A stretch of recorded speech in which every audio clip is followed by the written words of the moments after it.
The Pat McAfee Show.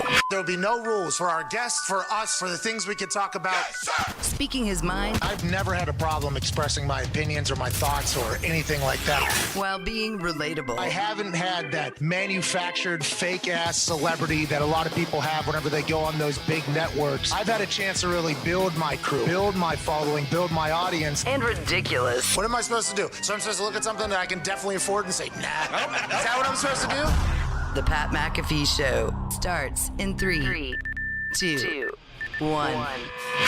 Good afternoon, beautiful people. It is Feel Good Friday, January 29th, 2021 years after zero. This show will begin immediately following this beat drop.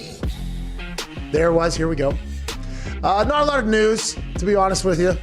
But we will talk about a lot of stuff that's going on. And when I say news, obviously there's things that is happening, but there's no new late breaking news aside from the fact that more reports are coming out that old Easterby is not a great thing for the Houston Texans organization.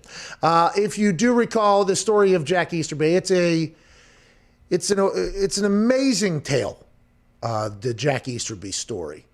A man went on to become a chaplain. Mm-hmm. How you doing? I read the Bible better than you did. Oh, yeah. Okay. I read this Bible and I can talk to you about it in a cool way that you can understand it. And we all kind of move forward feeling as if we got the Lord and Savior Jesus Christ with us on a day-to-day basis. Amen. Amen.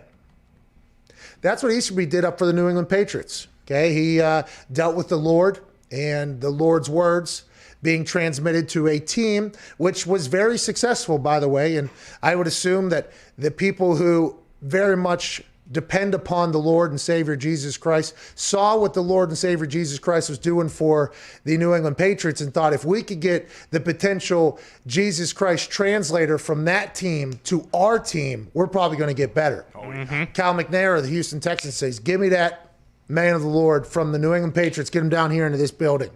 And what has happened since then, allegedly, these are all things that have been alleged, Easterby not only was there to talk for God to Cal McNair and to translate the words and verses and hymns and psalms and things like that to Cal McNair and the team, but also I've learned some things football-wise whenever I'm talking for the Lord and then football lords are talking back to me up there in New England. I want to get into the football side of things. Then that happened alongside Cal McNair. Somehow I'm not there. I don't know all the behind the scenes. This is just what has been reporting. I'm observing and reporting from outside looking in. He then gets the ear of the owner of the Houston Texans. Not only is he now the mouth of the Bible for Cal McNair and others, but now he also becomes a football decision maker alongside Cal McNair, and all hell breaks loose at the Houston Texans organization. You got people that have actual vendettas coming out on a 20-scroll article on Sports Illustrated about what he has done and how he's doing to the Houston Texans organization. If you've watched from afar, since this timeline has been put in to when Easterby, God bless you, dropped his ass into the Houston Texans organization, and then you see what has happened. It has not gone in a good trajectory. It's not Dogecoin. Yes. Yes. Got it in there. Oh! The Texans have not been GameStop, okay? Nope. The Texans have not been Dogecoin. Mm-hmm. The Texans have not been AMC, who died quickly but had a hell of a run. The Texans, since he has been in the position of somewhat of power or maybe influence, and this is just from outside looking in, we don't know the exact date when he got in there and started doing things, but it seems like a lot has happened since this guy showed up in Houston. It feels like it. Obviously, it all starts with the DeAndre Hopkins. And then Bill O'Brien gets fired after a practice revolt. But is Bill O'Brien potentially been misrepresented in this whole thing? Because maybe he was sending down, he was getting word from the guy that gives the word of God and Cal McNair to him with the way he had to handle situations for the team. I assume he was potentially in a very weird spot. Then you hear about agents telling stories down at the Senior Bowl this week. Jack Easterby is texting players' moms, telling them like how they've been acting and how he feels like they should be acting. This is all alleged, by the way, but all these stories sound rather similar in a fashion. A lot of people hate Jack Easterby. Oh, yeah. Sure seems that way. It sure, a lot of people hate this guy. And I don't know if he knows it, and I know a lot of people hate Jesus too. Hey, a lot of people hated Jesus. That's right. Especially those Italians that killed him. Praise Jesus. Amen. But anyways, down to Senior Bowl, the conversations about how this guy has acted since going down to Houston, because everybody seems to be confused how a guy just signed 170 or 100, whatever his contract was, $1 million deal less than a year ago, and then everything just kind of starts unraveling at the seams for an organization that's worth billions. Billions of dollars. Now Deshaun Watson obviously has formally asked to be traded. Where will he go? How will they trade him? What teams are going to be interested? Orlovsky said to the New York Giants,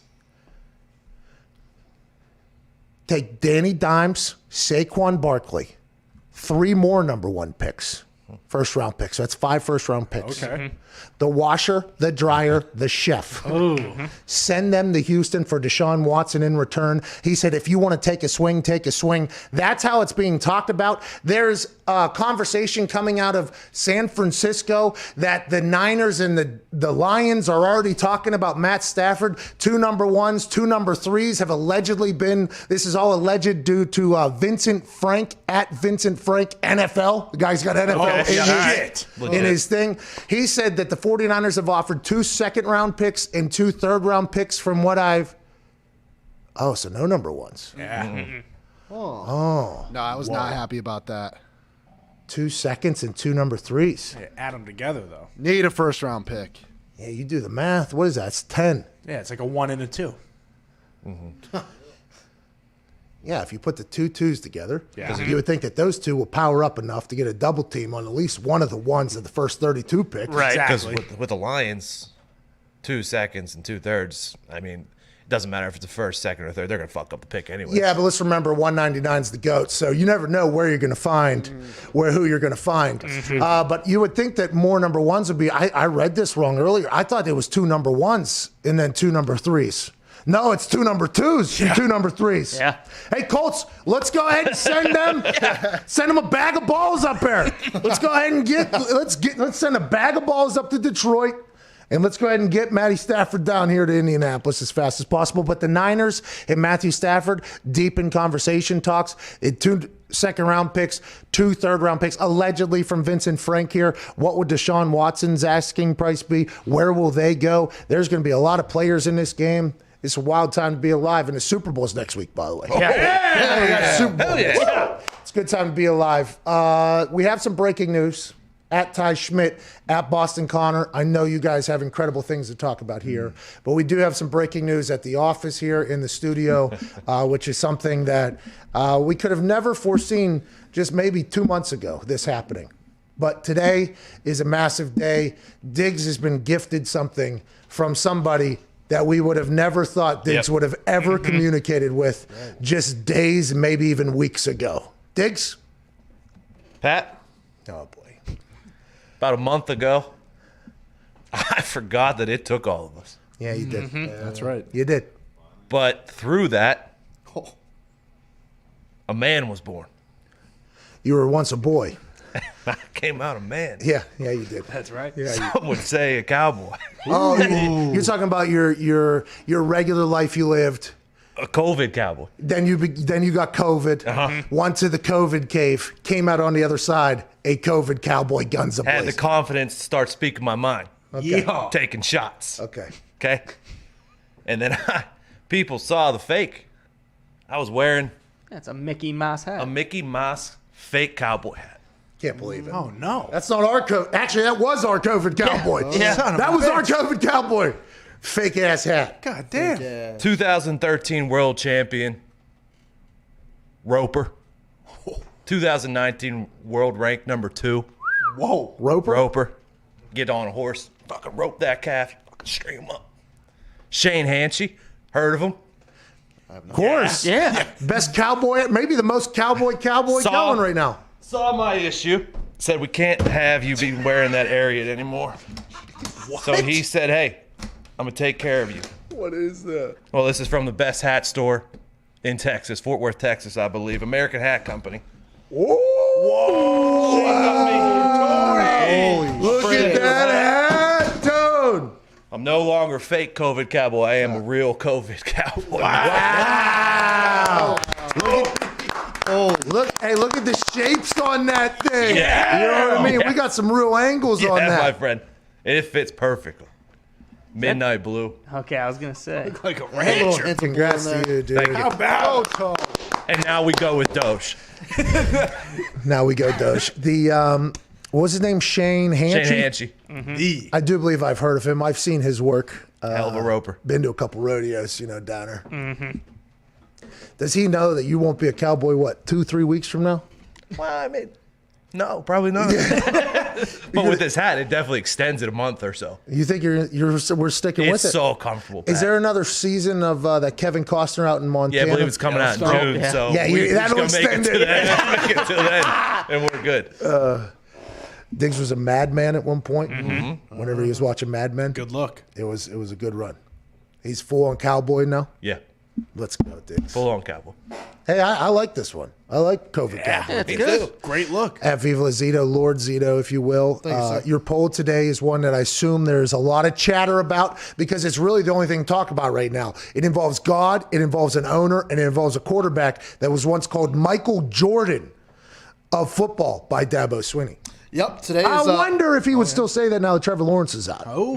I would like to have a conversation with Dabo about that.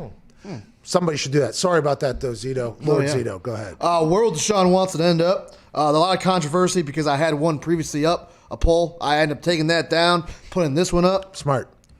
But last place, Colts, 15.9%. We have 49ers, 20.3%. Dolphins, 27.3%. And Jets, 36.5%. Yeah, the Jets have always been the topic of conversation because they have the number 2 overall pick, and they're going to try to make some moves. They have enough picks to do it, and then they would send Sam Darnold back to Houston, so they'd have a quarterback in the meantime, unless they wanted to go for the. Everybody has said Jets since the very beginning. That was long before the official trade request was put in by Deshaun Watson.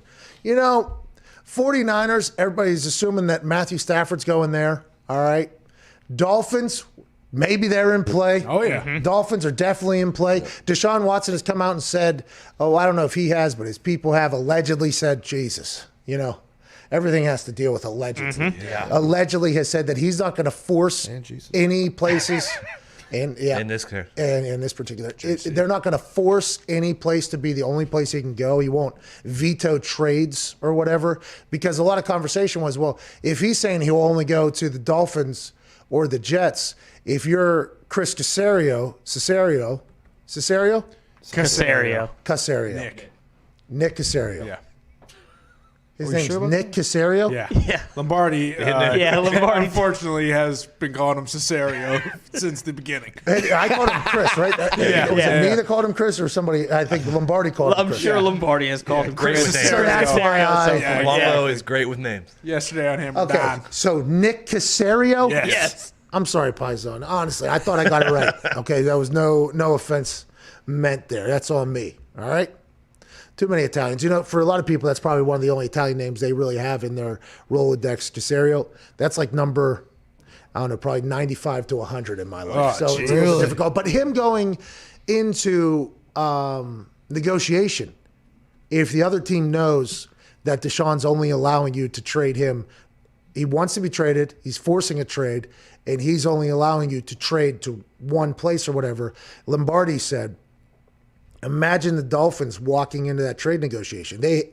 Like Casario's like, well, what do I get? Like how, hey, excuse me, Deshaun. Okay, I just, by the way, I didn't know what was going on here. Okay, last time I saw Jack Easterby, we were praying together. Now I didn't know he's picking the players and cutting players. By the way, I didn't know that was happening. But also, how do you expect me to get anything in return if we're going to cancel who I can talk to, who I can't talk to? The Dolphins understand completely that I am shit out of luck here. So how does that work? So now Deshaun's people have come out and said, we are not going to say where or how or blah, blah, blah. Let the bidding war begin. I intend to veto a trade to too many. So now they've had to come out and address that, because I would assume that there is some conversation happening within the Houston Texans organization amongst people who, know what's going on potentially, or, want the best for the organization, which I would assume there are many, right? If you have this much emotion, I would assume that there's a lot of people that want it to have success, but for some reason they feel like there's this one particular piece that's getting in the way of success. So at least there's emotion in that whole thing. I would assume there's conversation happening about, well, if we were to trade him, how the fuck are we going to trade him if everybody knows we're going to this place? And then that's how this whole thing has probably bubbled into what it is. Interesting situation. If it is the Jets and Dolphins and they get either, Tua or Donald in return, you still got to take a quarterback, right? Because you're not really sold on either of those guys. Well, especially if you're getting a number 2 or number 3 overall pick. Yeah. I mean, number 2 pick, right, is the Jets. 2 for the Jets, 3 for the Three Dolphins. Dolphins Yeah. from Houston. Then why even ask for Darnold or Tua if you're just going to take one? Well, But that is a very interesting thing now there. That's why, like, for instance, if the Jets trade away Sam Darnold for Deshaun Watson, it's a swap. Then are you saying that, okay, Sam Darnold is our quarterback, or was Sam Darnold not that important in the trade process? Was that just something that was added into it that you were like, That you okay, could that's use like a then. bonus. All right, we have Sam Darnold as our backup quarterback, or older quarterback with a younger quarterback coming in, and our organization's already on fire, so it's not like having that type of situation would fuck us over too much. But also, why even take him if you're not going to use him? Then that's when our third team gets involved, right? Because then you have to start thinking about, all right, I got this coming in, but how do I got this going out? How did Lombardi compare it to a line cook or whatever with 3 different meals? Correct. All right, I'm potentially getting Deshaun Watson. Oh, awesome. All right, I'm sending them this.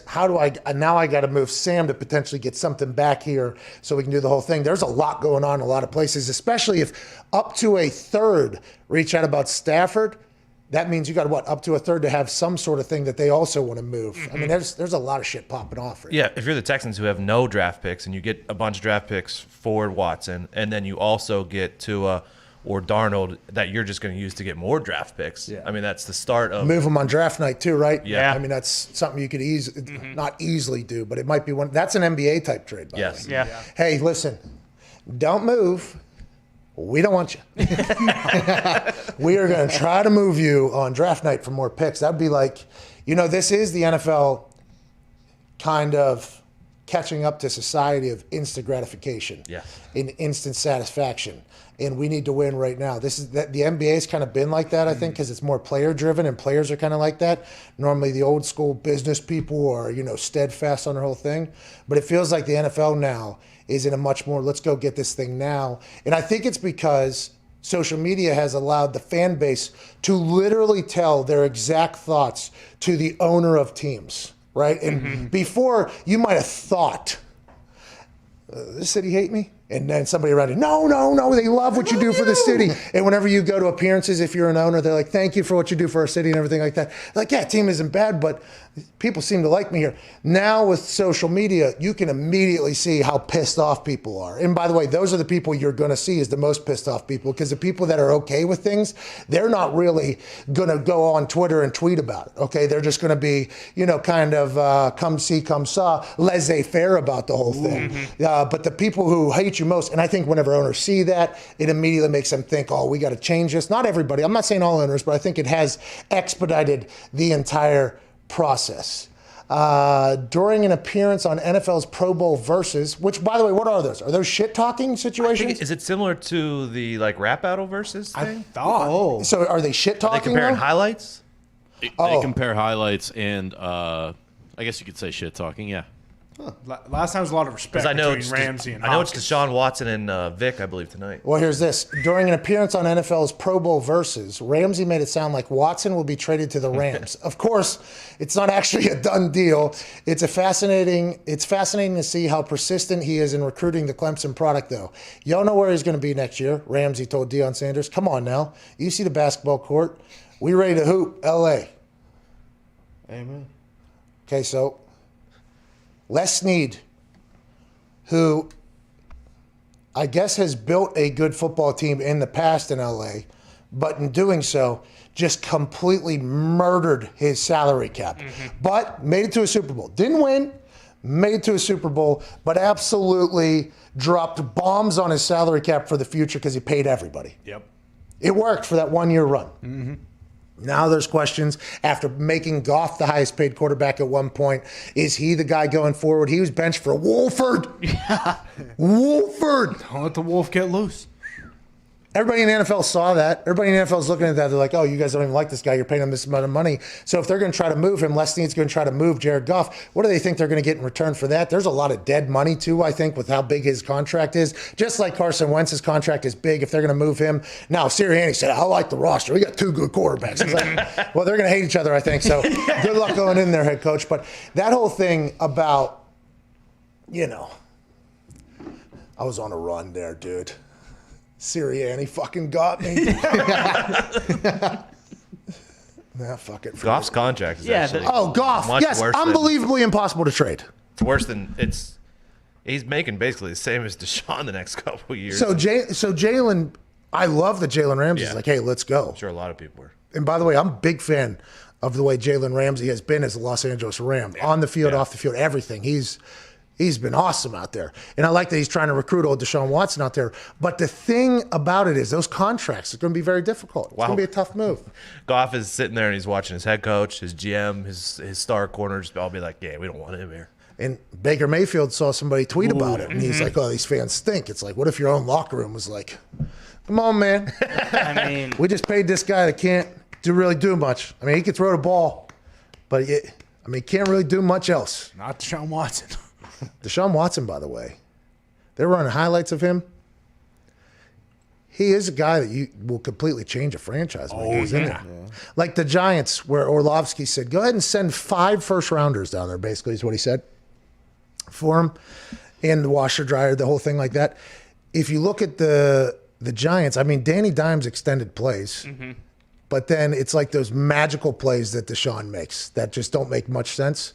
It's like, a lot of people can think like, oh, that play was lucky that he eluded 14 tacklers in one play somehow and still made it. It's like, well, when it happens on a regular basis, it's like probably not luck, might be the guy that's doing it. I think that's why everybody in fan bases are so intrigued about him going to wherever. Salary cap's going down.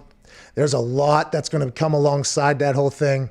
I'm just not 100% sure how you end up moving Deshaun or Goff or Carson. It's going to be a lot. I mean, it's a lot if they're trying to move them. Where do the Texans go from here? Because if there's this much stuff coming out about Easterby, like there's no question that he's a scumbag, right? I mean, the whole locker room knows what's going on with this guy if it's getting this public. Yeah, I would be very intrigued to see how Easterby is going to be able to maintain his,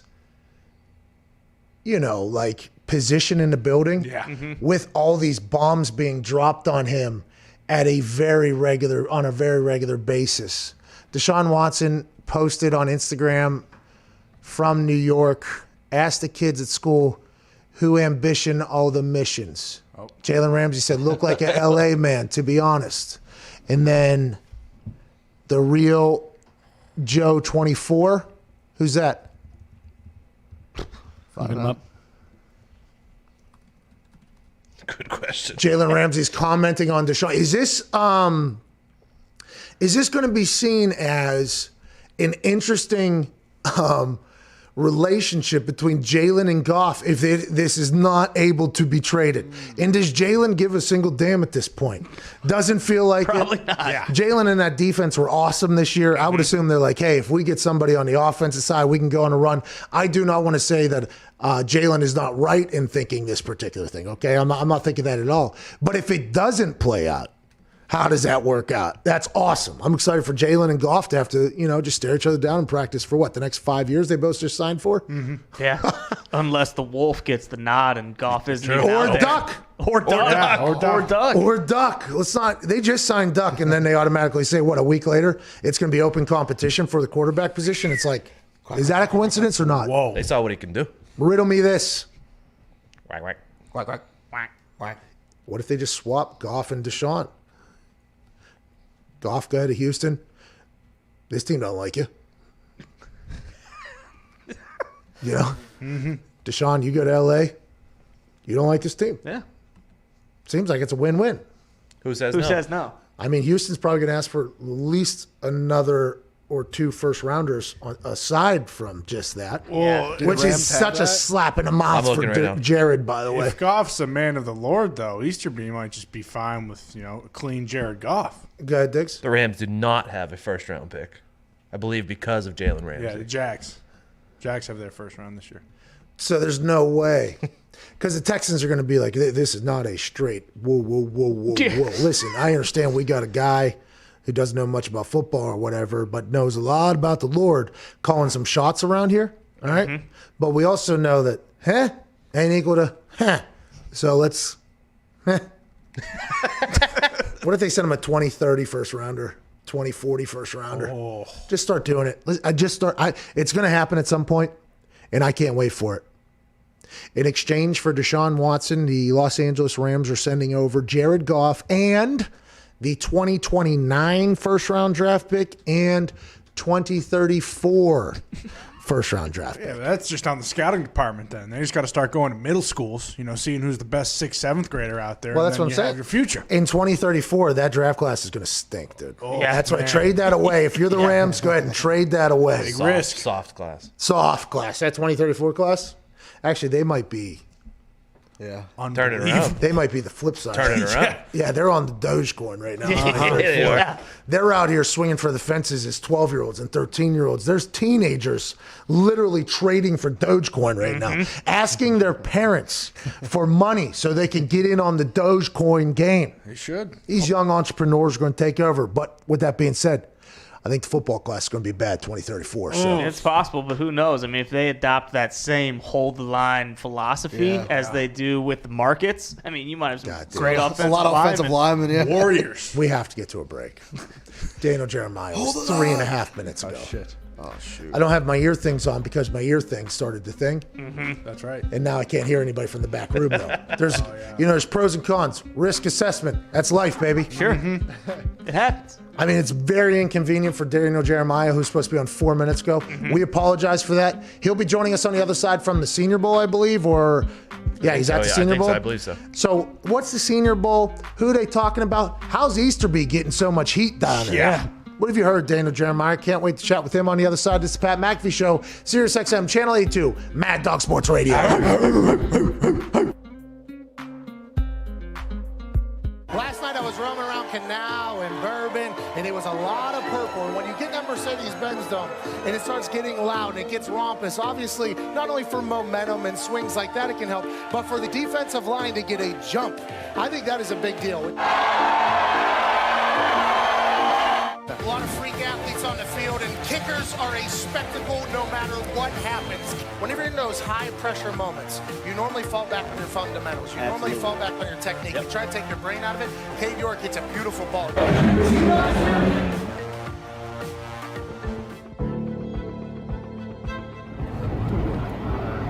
One person up in the parking garage, 2 people.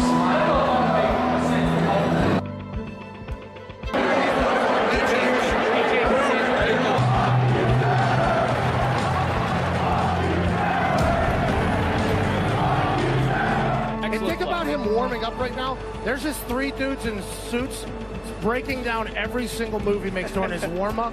What a wild scene here for Trevor Lawrence. Quarterback, number 9, Joe Burrow. You're supposed to be some draft expert, and you say Joe Burrow was a 5th-round draft pick before this year. Now he's number 1 overall. What do you know? What do you know, Todd?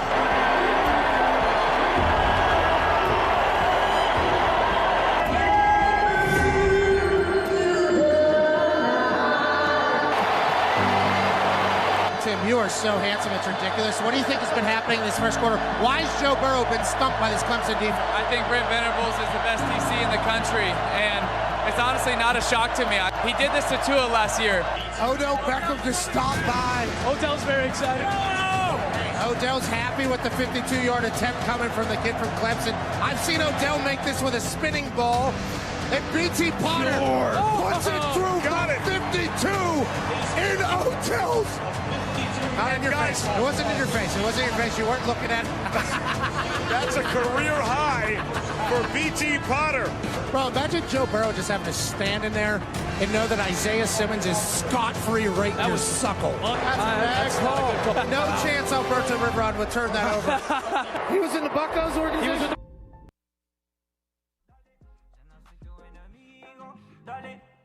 Como tú eres sin esfuerzos y esforzado ya no me vale un peso. Te conozco y te lo digo, dale, ya no soy tu enemigo. Y dale, dígame una cosa, no me di cuenta, cómo puedes aguantar, yeah, yeah.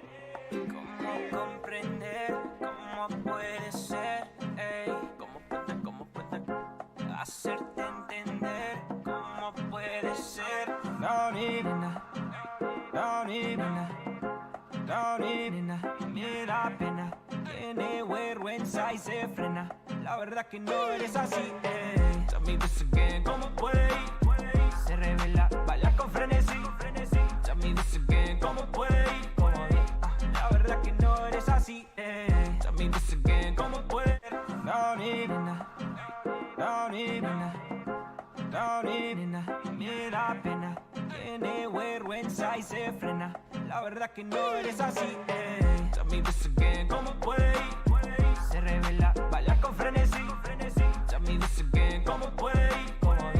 La verdad que no eres así, Tell me this again, ¿cómo puede ir? Se revela, baila con frenesí. Te conozco y te lo digo, dale, ya no soy tu enemigo.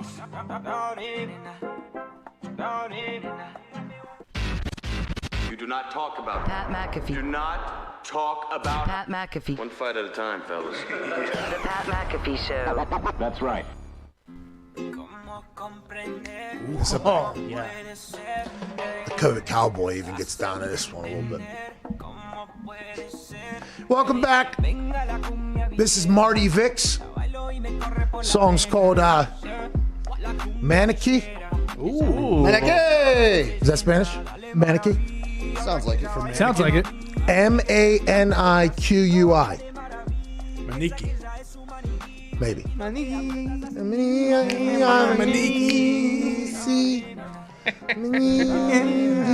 All day now. Hold the line. Doge! To the move! Welcome back to the Pat McAfee Show. Friday, January 29th. We apologize for being very late on this call, but ladies and gentlemen, joining us now at Move the Sticks, an NFL Network analyst, currently at the Senior Bowl, which will air Saturday at 2:30, Daniel Jeremiah. How are you, bub? I'm doing good, man. That is a good tune. I was as I was waiting to come on, it was kind of playing on a loop, and I found myself get into that a little bit, probably more than I should. The thing about Marty Vicks is when his rhythm gets into your bones, you can't help it. You know, you really start going, even if you're in a hotel down in Mobile, Alabama. You know what I mean? Yeah. And I'll tell you what, the women that are working on the room next door are jamming to something. I don't know what it is, but they're rocking today. All right, so you're in Mobile right now for the Senior Bowl. Has there been protocols and COVID stuff, or how's that whole thing been handled down there? Leprechauns. Yeah, I just got down here last night. They've been down here obviously all week long. So we called the practices from L.A. or from my house, calling the practices, and then got down here. And they've gone through testing and everything. This morning, I got up and got in a van and went to what used to be a Pizza Hut, which has since been bought out by a COVID drive-through testing. Oh. So I was in the car as they came and gave me a little COVID test outside what used to be a Pizza Hut. So that was my morning. Man, imagine what that building used to create. The happiness that used to come out of that building. Now, safety, obviously, now, but just the smiles that used to walk in and out of that building. Hallowed grounds. A little deep dish personal pan. Now I just get a little nasal swab. Oh, how about the breadsticks with the cheese? The Pizza Hut around me died too, Daniel. The Pizza Hut did not do well during the old quarantine there. It'll be back though, just like GameStop. Yeah. Hell yeah. All right. Daniel, we won't talk about GameStop with you, obviously. That's not what people want to hear. Down to Senior Bowl, I got a chance to play in the Senior Bowl. In this year, I think even more so than years past, because the way the Combine is this year, you think, now granted you just got down there, but I assume you have friends down there. Has this been used as almost like a Combine situation here? A lot more meet and greets, a lot more handshakes because of the Combine and the way everything's shaping out in Indianapolis? Yeah, I met with somebody this morning from one of the teams, and normally what happens at Senior Bowl is, Pat, guys will come in here early in the week. You get some interviews, the scouts get some interviews, and usually they're out by, Wednesday night, Thursday morning. Nobody stays, hardly anybody stays for the game. But usually it's just a couple days that everybody's down here. They get what they can get. They save the rest for the Combine, and off they go. Well, this team, so they got here Sunday, I believe, started interviewing guys on Monday. They're still here today, staying all through the week. They've interviewed every single guy. In fact, they went through and interviewed every guy. Then they came up with a list of 10 to 15 guys they wanted to have a second interview with to get face-to-face with them. I mean, they have like a plexiglass in front of them. But this is the only time, really, you're going to see these guys face-to-face to have that type of interaction. You're not going to be able to bring them into your building. The Combine, obviously, is a no-go. It sounds like pro days, you're going to be able to get about 3 people per team at the pro days, but that's not going to be anything like it's been in the past. So, yeah, this year has been big down here at the Senior Bowl. Are they talking on the phone through the window? Yeah, no, but I just want to know if you really like the guy, if you put your hand up to the glass and you put their hand up next to the glass just to let you know that there's a connection. That's good, yeah. Titanic. This morning, one of the main tweets coming out of Senior Bowl, and we'll talk about Devontae Smith, Najee Harris, and everybody, and I assume they're all down there when they wouldn't normally be there for the whole thing because of what you just mentioned, right? Yeah, get face to face, and think about Devontae Smith with the Dolphins having the 3rd pick. It's a great opportunity for him. If he wants to have an opportunity at going there to be able to spend that whole week with the Dolphins coaching staff was big for him, and he just kind of knock out all these interviews. Najee came down here, put the pads on, kind of went through the warm ups and some indie stuff, and then that was it for him. But again, you get to body type him, you get to see him, you get to be around him for a whole week, which is valuable. Jack Easterby, I guess a couple either reporters or I would say reporters, I guess, that are down there. And I believe the way it was phrased in the tweet was, we're amongst a gaggle of agents in somewhere at an event down there. And is Senior Bowl, is this a time where a lot of, rumors and everything kind of get talked about? And is this a game of telephone down there with everything? Because it seems like Easterby has become the star of conversation in all NFL circles at this point. Am I accurate in reading that or no? Yeah, I mean, look, just from talking to guys down here during the week, it's always when guys get together, that's when, stuff starts, rumors start flying. So, I was having breakfast this morning and the topics of conversation were, about some of these kids that are down here. But then it drifted right to, who's going to get Stafford and, does this whole Deshaun Watson thing culminate with a trade and where would that be likely to go? And that's just the conversation that's taking place around here. I would say there's some agents down here, not as many as there normally are. It's normally like a feeding frenzy. And then every coach, every out-of-work coach is usually here at the Senior Bowl trying to, make connections and trying to lobby for some of these openings that remain. So it's not nearly as crowded. I can just, look, the Chick-fil-A is normally, it's busting at the seams, Pat, but right now it's a little bit slow this morning. Well, hopefully that doesn't become a COVID testing site either. I mean, geez Louise, what's going on down there in Mobile? Yeah, I think they're going to be okay. I think Chick-fil-A is going to make it. Well, whenever they introduced the person standing outside during the drive-thru, that really changed everything. Oh, yeah. I mean, that they expedited the process, and their spicy chicken's best one out. So, are you a curbside, though? Are you a order on the app and just pick it up curbside, or are you still going to the drive-thru? No, they're going to bring that to us. I'm going to get it delivered. I'm going to get it delivered. That's what I do, Daniel. Matthew Stafford and the Niners are allegedly already in conversations. Victor Frank, NFL, yeah. Victor Frank, NFL, tweeted this out. Blue check mark, had NFL in his name. So I thought maybe this guy has been around a little bit, Daniel. Yeah, you know what I mean?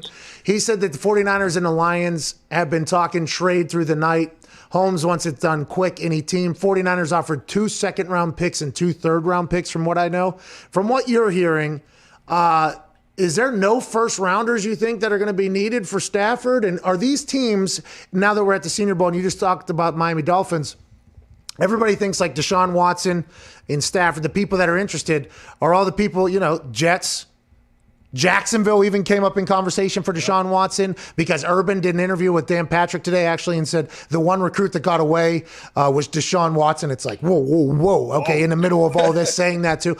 What do you think it's going to take to kind of, from what you're hearing, what you could fathom? I expected a first rounder at least for Stafford. Now we're hearing 2 2s and 2 3s. What do you think about for Deshaun Watson and for Stafford? And is he going to the Niners? Yeah, I mean, first of all, I thought for sure Stafford gets a 1. But if you look at the numbers on the charts, I mean, if you get 2 2s and 2 3s, I mean, some people rather have that than have the 1. The Niners is the name that you keep hearing. I thought from the beginning, and everything I had heard from the beginning was, the Colts. Yes! So that's what I've still expected. When actually the first I heard that the Niners were in it, I thought, okay, this is the Lions needing to get out the other suitor to try and get a little more from the Colts. That's where my mind went, but now it's not. Shoot, from what you're saying, it sounds like they may be pretty far down the road there with the Niners.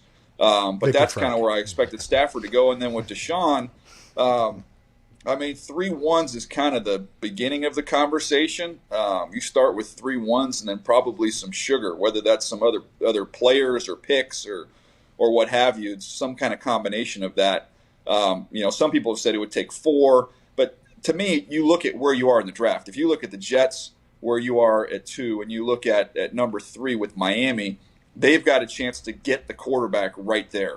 So that pick is going to be worth a heck of a lot more than somebody that might offer you 4 1s, but they're picking in the teens or the 20s. So that to me would make sense. I still think Miami would be, if I was going to guess, if this does happen, that would probably still be my guess of the team that would get it done. Okay, and would they send Tua back as some of that sugar, you think?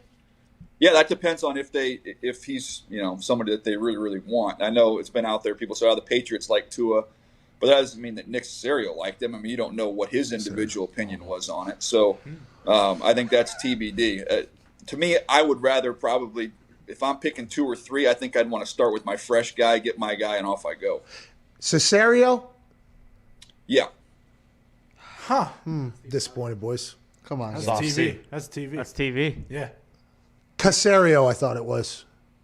You know what? I've known Nick for a long time, and I've called him Nick Caserio for 20 years, just being around him at different settings. And then this all happened, and I've heard Caserio, and I'm like, I might be the worst person ever.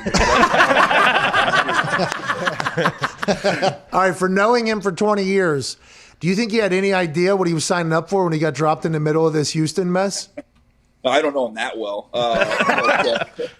I don't think, man, it's just toxic, I guess. Is that the best word to use there? It's not good, man. It seems like it's not good. And I was around David Culley with the Eagles when I was with him. He's like one of the nicest dudes ever, and you're excited for him to get an opportunity. But dang, man, have they had their press conference yet today, by the way? Well, and then allegedly the owner's not going to be there with him. I mean, it's just compounding into worse and worse and worse. At some point, they're going to have to put the hold on it. Just like, hey, make sure if we're on the internet right now, hold the line! All right, let's talk about the quarterbacks that could potentially come out. I guess that is the big part of scouting. That's draft conversation is strictly the quarterback, even though there's, a lot of picks in the draft.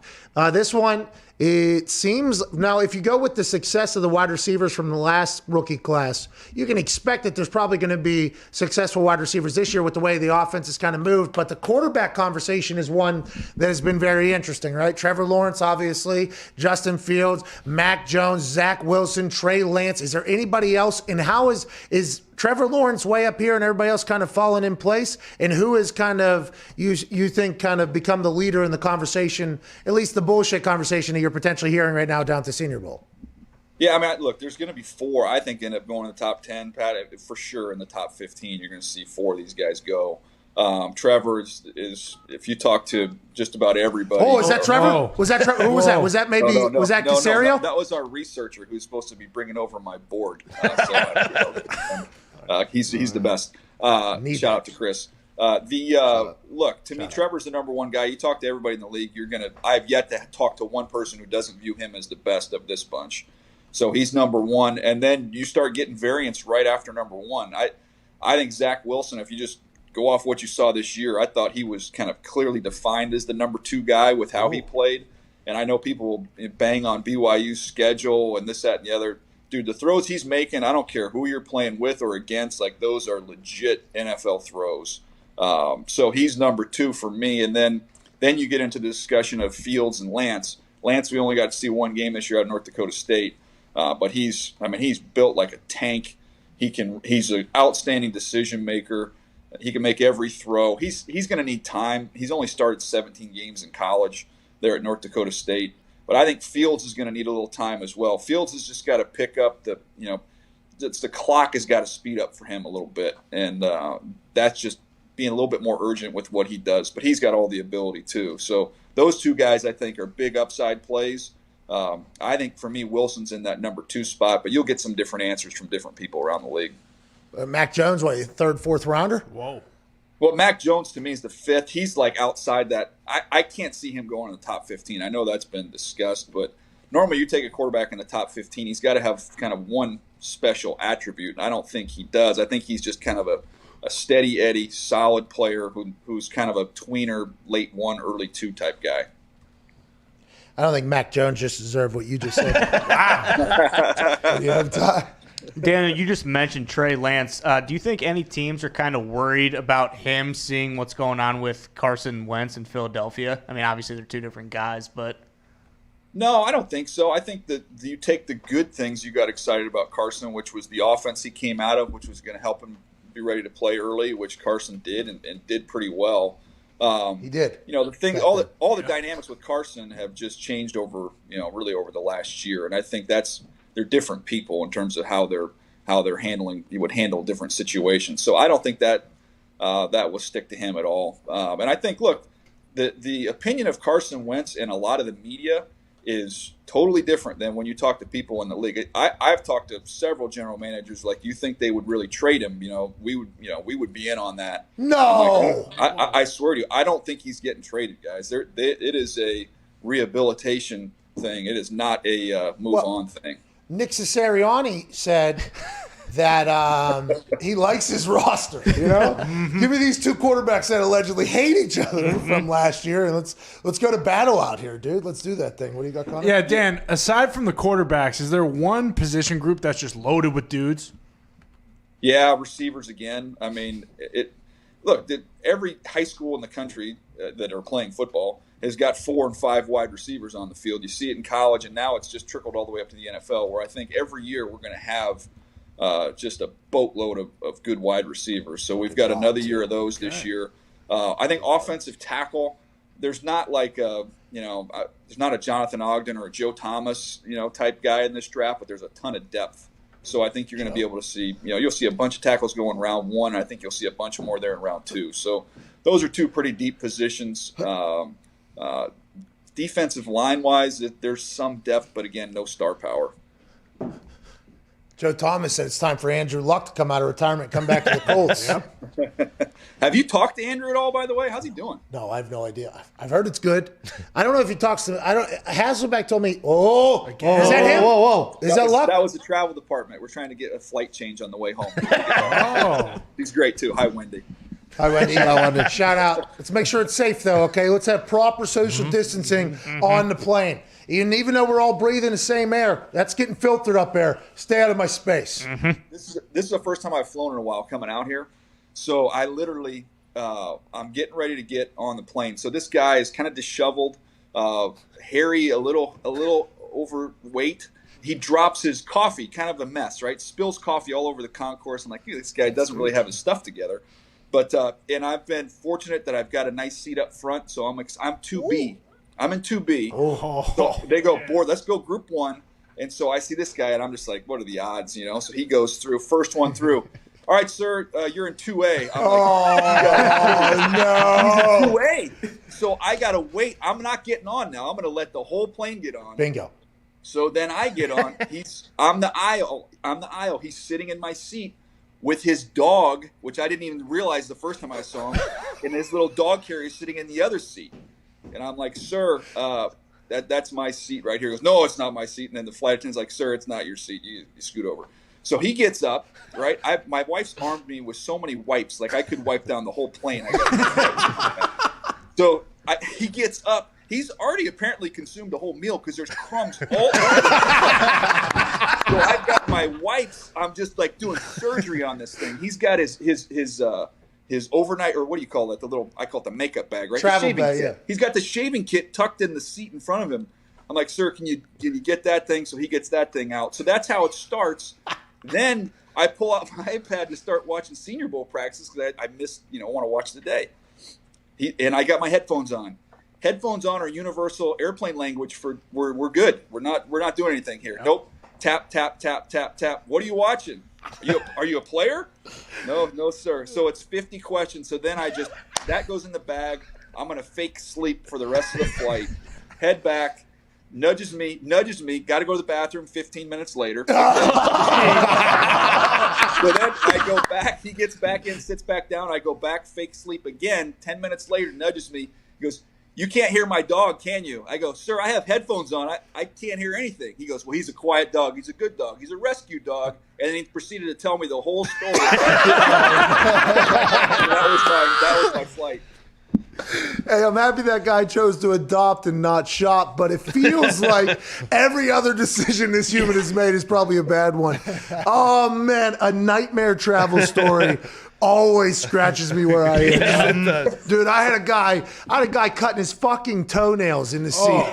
Cutting his toenails. Like, yo, you're doing this on purpose. Like, that guy did that all to you on purpose, I assume. Like, it feels like some people take it as an opportunity to be like, all right, how do we make everybody's life as terrible as possible? I almost thought of a selfish move, which would have been disguised as a selfless move, of getting my bags, going to the back, and going to someone and say, hey, it's your lucky day. You can have my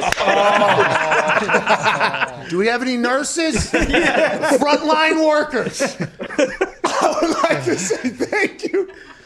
Daniel, thank you for your time, man. You're the best. Good luck on Saturday, 2:30 on NFL Network. We appreciate the hell out of you. I appreciate you, bud. Good to catch up. Hey, Daniel Jeremiah. Yeah. Let's go, DJ. Bro. Those airplane people. That's all you can describe them as. Yeah, Yep. Brutal. I mean, we don't get to experience it much anymore. Private aviation. Private aviation. PJs. Private aviation's very nice. But some of those flights are awesome when you get... The guy cutting his toenails was maybe my favorite. It was in the back of the plane, too. Like, it wasn't up in the front. It was the back of the plane. I was a row behind him. He was sitting directly in front of me. And the disgust of everybody around was... He took his sock off. I mean, that's... had shoe on, took sock off. Now, listen, if you're wearing sandals, I can understand, like, with the sandals, if you're traveling somewhere. This guy had shoe on, undo shoe, take off sock, put sock in the thing in front hanging out. Oh, my God. I didn't want to put it on the floor, obviously. And then he trimmed his toenails, put sock back on, shoe back on, flipped to the other one. Now the right foot was up on his left knee. There's people sitting on this side over here. Did you catch any stranglers like flying to you? No, there was nothing flying, but I was loving it because of how mad everybody was. It was disgusting, obviously. But Did he at least offer him up? Like, hey, does anybody else need who needs him? 2B, yep. That's awesome, dude. This guy that he was next to probably. Oh, man. He said, I saw him. The biggest, fattest dude. Yeah, the BFS. He saw Yeah, right away. literally the biggest, fattest. He did say he's a little bit overweight. Actually, Zito goes, hey, Zito, you got upset about this guy. A little hairy, he said. Oh, I know. He's describing me. Yeah, but he was setting up the whole story there because it was all very important. It was all very... Now, granted, if the dog would have woke him up that second time, that's how he could have punched that one up. That would have been the way to do it. But that guy just wanted somebody to talk to. That's it. Not on an airplane. I've been there. Just Galifianakis from Due Date. Ty, you're the best thing about you on planes is normally you get stuck in the worst situation. Oh, yeah. I'm always next to that guy. Always, no matter what. It's awesome. Because nobody else is hating it as bad as Ty Schmidt. So put him in that situation. Bring nail clippers. Fight fire with fire. That's why you got to travel private. That's right. Stay in your house until that can happen. All right, let's get to a break here. I have become a complete homebody, but I'm going to make the Olympics in this Oculus ping pong thing, I think. Yeah. We'll talk about that in the next hour. Other conversations and phone calls. This is the Pat McAfee Show, Friday, January 29th.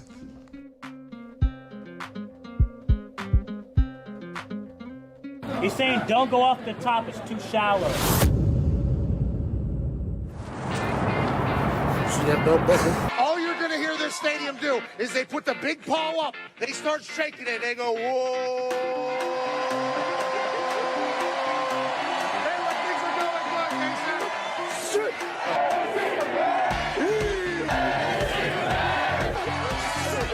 Yeah, he loves the defensive side of the ball. He said yesterday to me that this is a blue-collar team. They win it on special teams. They have 5 block kicks this season. The defensive side of the ball, Lynch leads the Big 12 in sacks. But also on the offensive side, Denzel Mims is an absolute animal. He is a weapon. Charlie Brewer, the quarterback from Lake Travis. His dad was a quarterback in Texas. Yeah. His grandpa was a quarterback in Texas. And the people here in Waco just so happen to get a chance to see Charlie Brewer on a daily basis. Okay. Hey.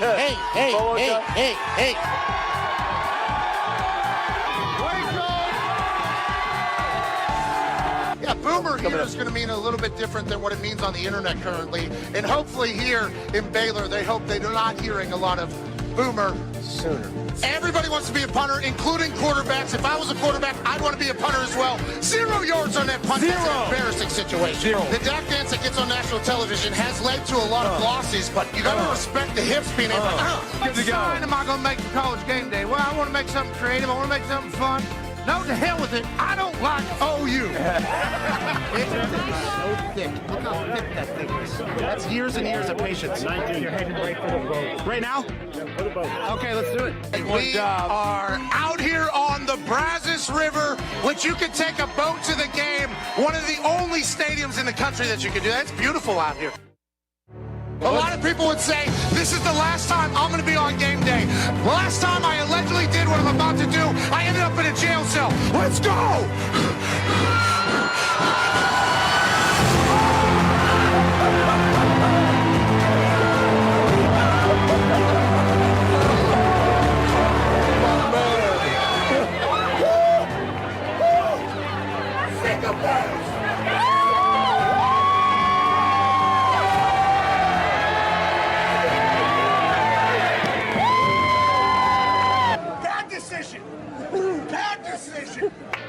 The blue kickers are getting some wet down here. They're a lot higher than I thought. You look like Ric Flair.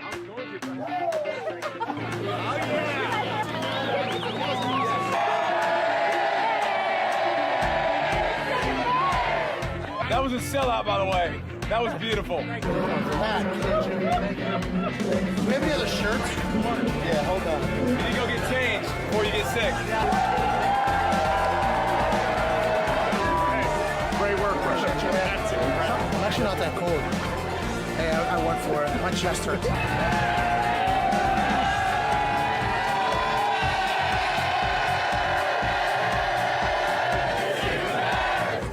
It was like 5 feet. I was standing there. That's full commitment, by the way.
God damn it! Oh my God.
The Pat McAfee Show. There'll be no rules for our guests, for us, for the things we can talk about.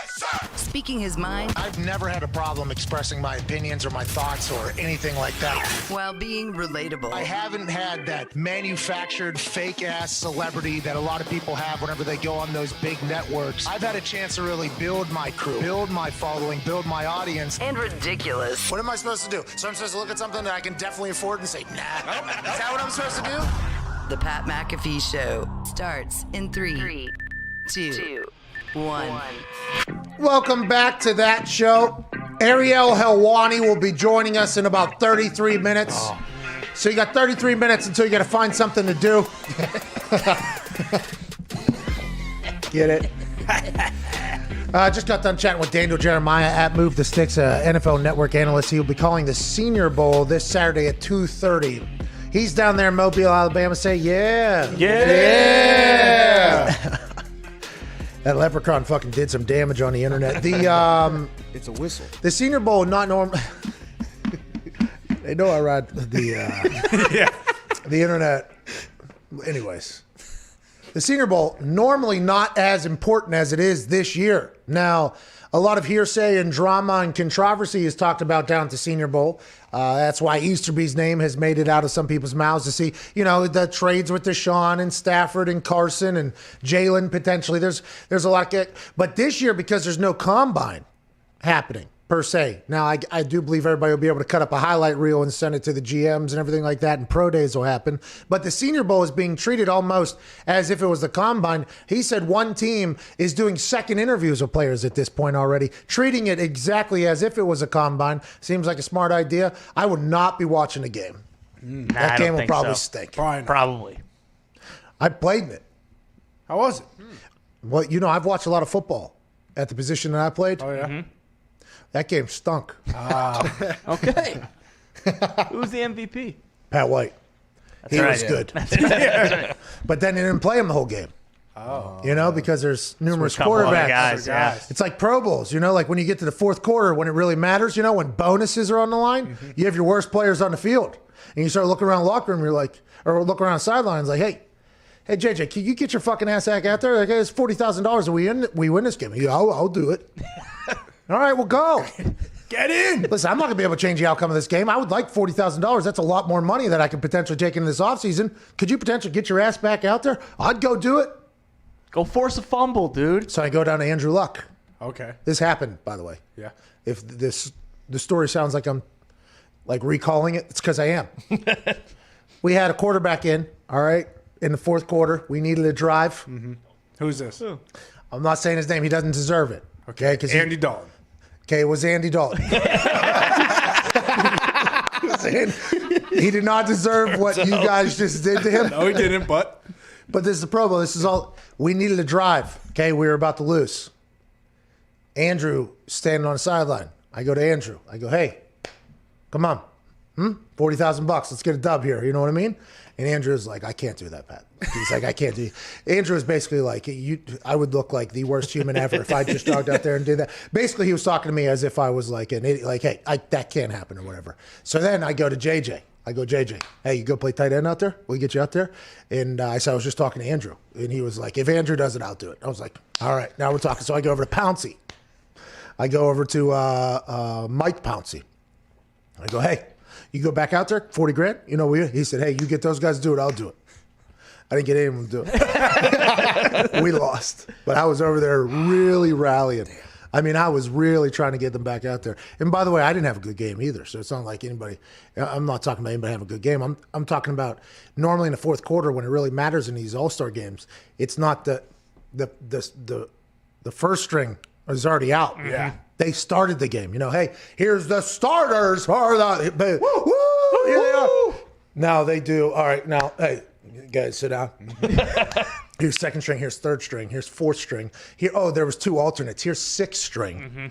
And now it matters. So good luck out there. Now you got Jared Goff leading you down the field. Will Dalton go out and sling it at least? I think he did, yeah. I don't remember, to be honest. Because I was lobbying hard I was politicking on the sideline pretty heavily. Yeah. I thought there's maybe a chance I'd get out there. You know what I mean? Ooh. Everybody voted against it. That'd be awesome. Everybody voted against it. Oh, fuck. Who's everybody? Everybody said no. You're not allowed. Who the hell was the coach? Yeah, it was Ravens. Son of a bitch. They actually taught me a lot in that. I actually got a chance to talk. Sam Cooke was doing a lot of stuff, and I had watched Sam Cooke for a long time, and then I got a chance to talk to like the Ravens special teams guys and ask some good questions and got some stuff, and I wrote them down mentally, and I took them into the offseason. Made me a better player. Yeah, so I like the Ravens coaching staff a lot. Wink Martindale, by the way. He was the linebackers coach at the time. Now he's the D coordinator. Everybody loves him. They're like, this guy deserves a head coaching job if he ever gets it for the Ravens. He was awesome. Got chit chat. He was hilarious. Hilarious dude. Like, actually, I think he sought me out for a conversation one day, and I was like, somebody probably told this guy, hey, go talk. But we had a great conversation. Now his name's up for like head coaching. I was like, yeah, that guy's a cool guy. They were a very cool crew. Does that happen with like all position groups there? You pick up stuff and then you just get even better going into next season? You would hope so. I think a lot of guys share a lot of things whenever they're at the Pro Bowl, but then there's some guys I think who don't do anything. You know, it's like I was trying to learn as much as I could from them because I had a lot of respect for what they were able to do with what Sam Cooke was doing. So I was trying to learn, ask questions, but I didn't want it to look like I was prying. Too. You know what I mean? There had to be a little bit of strategy. Like, hey, you guys at this one time did blah, blah, blah. Why did you blah, blah, blah? And then they give an answer, and it's like, I'm going to remember that. Okay, I'm going to fucking walk that. Hey, that's a good idea, by the way. I'm happy you guys did that. Because now I'm going to do that. And I appreciate you for it. So that's where, in Senior Bowl, I talked about that. It was, I mean, maybe the most wasted week of my life. Now, what else would I have been doing? Probably having some beers back in Plumboro, Pennsylvania. Buying shots for people. With CFO Phil, and then kicking balls in the morning, and then working out a little bit, and then going out again at night, and then just going to sleep. So there would have been no other thing. And I actually missed my flight to the skills challenge the day after the Senior Bowl, because we won the Senior Bowl, and a lot of my friends from college were down there, because it was like our one friend from college, dad, used to run the Senior Bowl, so he was down there. He's from Mobile, Alabama. So they all came down, and we had a great time the night after Senior Bowl. Let's celebrate our 5th bowl win here. Here we go. One thing led to another down there in Mobile, and I missed the only flight out of Mobile, Alabama that I was supposed to go where I was supposed to go for 13 hours or so. Damn. Then I showed up down at that thing. Won a contest. Hell yeah. Lost another. That's right. Didn't get any of the swag because it had already been all given away at the beginning. Oh, shit. So, aside from the video of it happening, there's nothing I own that says I was at that thing. Still a winner, though. Well, I did win. I lost after the Senior Bowl. We were incredibly hungover. I mean, that was one of the worst. It was we're going to go out here with a bang. Yeah. I still remember the alarm going off and me opening my eyes and it being very bright outside and going, oh, I definitely missed that 6 a.m. flight. With a pocket full of sunshine ring? No, it was just classic. You know what I mean? The whole thing. Yeah. Phone was off the hook, by the way. I'd assume people were calling. Sure. Try to wake me up. Let's go ahead and move that. No thanks. Don't need that. Mobile, Alabama, good place. So it's the birth of Mardi Gras. Oh. Mobile, Alabama, birthed Mardi Gras, and then it went down to New Orleans. It was a very small city from what I do recall, and there was only like 3 places open, but they were open because the Senior Bowl was open, maybe 4 places. I had a good time there. I enjoyed it. Yeah. I had very nice people. The stadium we played in was not a good stadium, but I guess they've moved to a nicer stadium since then. The Senior Bowl has been a staple. Like when I got invited to the Senior Bowl, I was like very pumped about it. Like, it's a pretty big fucking deal, especially because I didn't get invited to the Combine. So I thought the Senior Bowl was going to be, biggest week of my life. It wasn't. I told you to stop punting. Nobody even saw me kicking balls. I was told I should never punt a ball again. Well, I did, by the way. I stopped punting at that moment. And then I was drafted to punt. And I was like, well, gonna have to figure this one out. Senior Bowl kind of screwed you. Let's fucking get back into it. The Colts worked me out as a punter, but I did not train going into it. I thought they were working me out as a kicker, which didn't make any sense to me because Vinatieri was here. And then when I got there, they were like, okay, let's have you punt some. And then I kicked off, and it was very interesting. Patriots worked me out. Ooh. I think they only worked me out, though, because they needed somebody to punt balls to Pat White. Oh, they worked out Pat White as a returner? Yeah, same day, yeah. Damn. Special teams guy came down, older guy. I forget his name. He's very nice to me. He had me kick field goals. And where the net, we kicked field goals inside because it was freezing. It was very cold.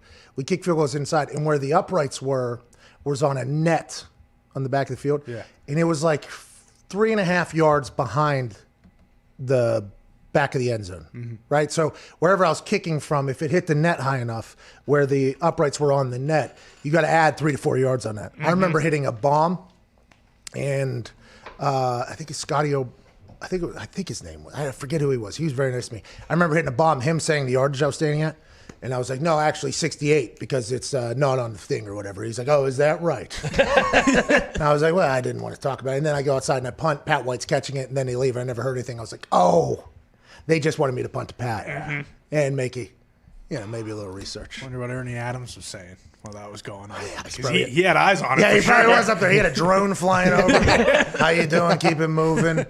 We have some updates out of Houston. Texans general manager Nick Caserio. Before we take a few questions, organizationally, we want to reiterate our commitment to Deshaun Watson. We have no interest in trading the player. Wow. All right. Jack Easterby said, boys, grab a hand. All right. Hey, Cal McNair, Jack Easterby, Caserio, David Cawley get in there. Pep Hamilton now, who's the quarterback. They're all in the room, and they're potentially about to do the whole bow your heads thing. And as Jack Easterby leads that thing off, he goes, Father, and they're all like, here we go. I know the media's been saying a lot of things about what we should do with our organization. And you hear Cal McNair in the back go, amen. And the new guys in town are all like, what, are we amen in every sentence here? Pep Hamilton's like, I'm not amen. And I know everybody thinks that we have to trade this once-in-a-lifetime quarterback from our team that has not had a quarterback in what seems to be forever. Cal McNair at this point, amen! He might even have he might have lifted his hands up to like kind of feel the spirit or whatever. But what they don't remember, Father, what they don't remember, Lord, is if we don't trade him, we fine him $50,000 a day. Amen! Amen! If he misses a game, 650,000 big ones coming right back to the organization. Amen! So we do whatever the hell we want to do, Lord. In Caserio, you got to make quite a decision. I know you did not know this was happening because the last time we had chatted, I was only a chaplain. Now, I fucking run things. Amen. So you're going to listen to me here now, Nick. You go out there and you talk to those people and you let them know we ain't doing shit with Deshaun Watson. Hey, Father, we'll take all his money if we fucking want to. He stays as a Houston Texan, whether he likes it or not. In Jesus Christ, we pray. Everybody. Amen. Amen. And then he just walked out. That's what they did right before that meeting. Yeah. They were in a little round table area, and they sanitized first, obviously, so they could hold hands. Smart. I guess we got more quotes coming out from Ian Rappaport at Rap Sheet, Texans GM Nick Caserio. I just want to reiterate our commitment to Deshaun Watson. We have zero interest in trading the player. We have a great plan and vision for him. We look forward to spending more time with him. Hey, GM Nick, I love what you're thinking here because this is what a lot of former general managers that we've spoken to, as in the one, Michael Lombardi, he said, it sounds like the media has already said that this guy's getting traded. He said, if I'm a general manager, especially if I'm Nick, I'm going in there and saying, how the hell do I figure this out? Because less than a year ago, you signed for $100 and some million. What happened since then? How do we figure it out? And Deshaun's going to go, well, amen, Yeah. Hey, amen, amen, amen, amen with Cal McNair, and now we will never make amends, okay? Amen. That is what happened, amen. And then Caserio's like, all right, so I got to figure this whole thing out. But with the way the contract is written, with the way the contract is written, though, it's going to be very difficult. It's going to be very difficult for Deshaun Watson to force his way out here. If they want to make it difficult, which it sounds like, by the way, they do. In the NBA, it feels like you have a lot more control over things, and I think the players do. I think it's a much different world.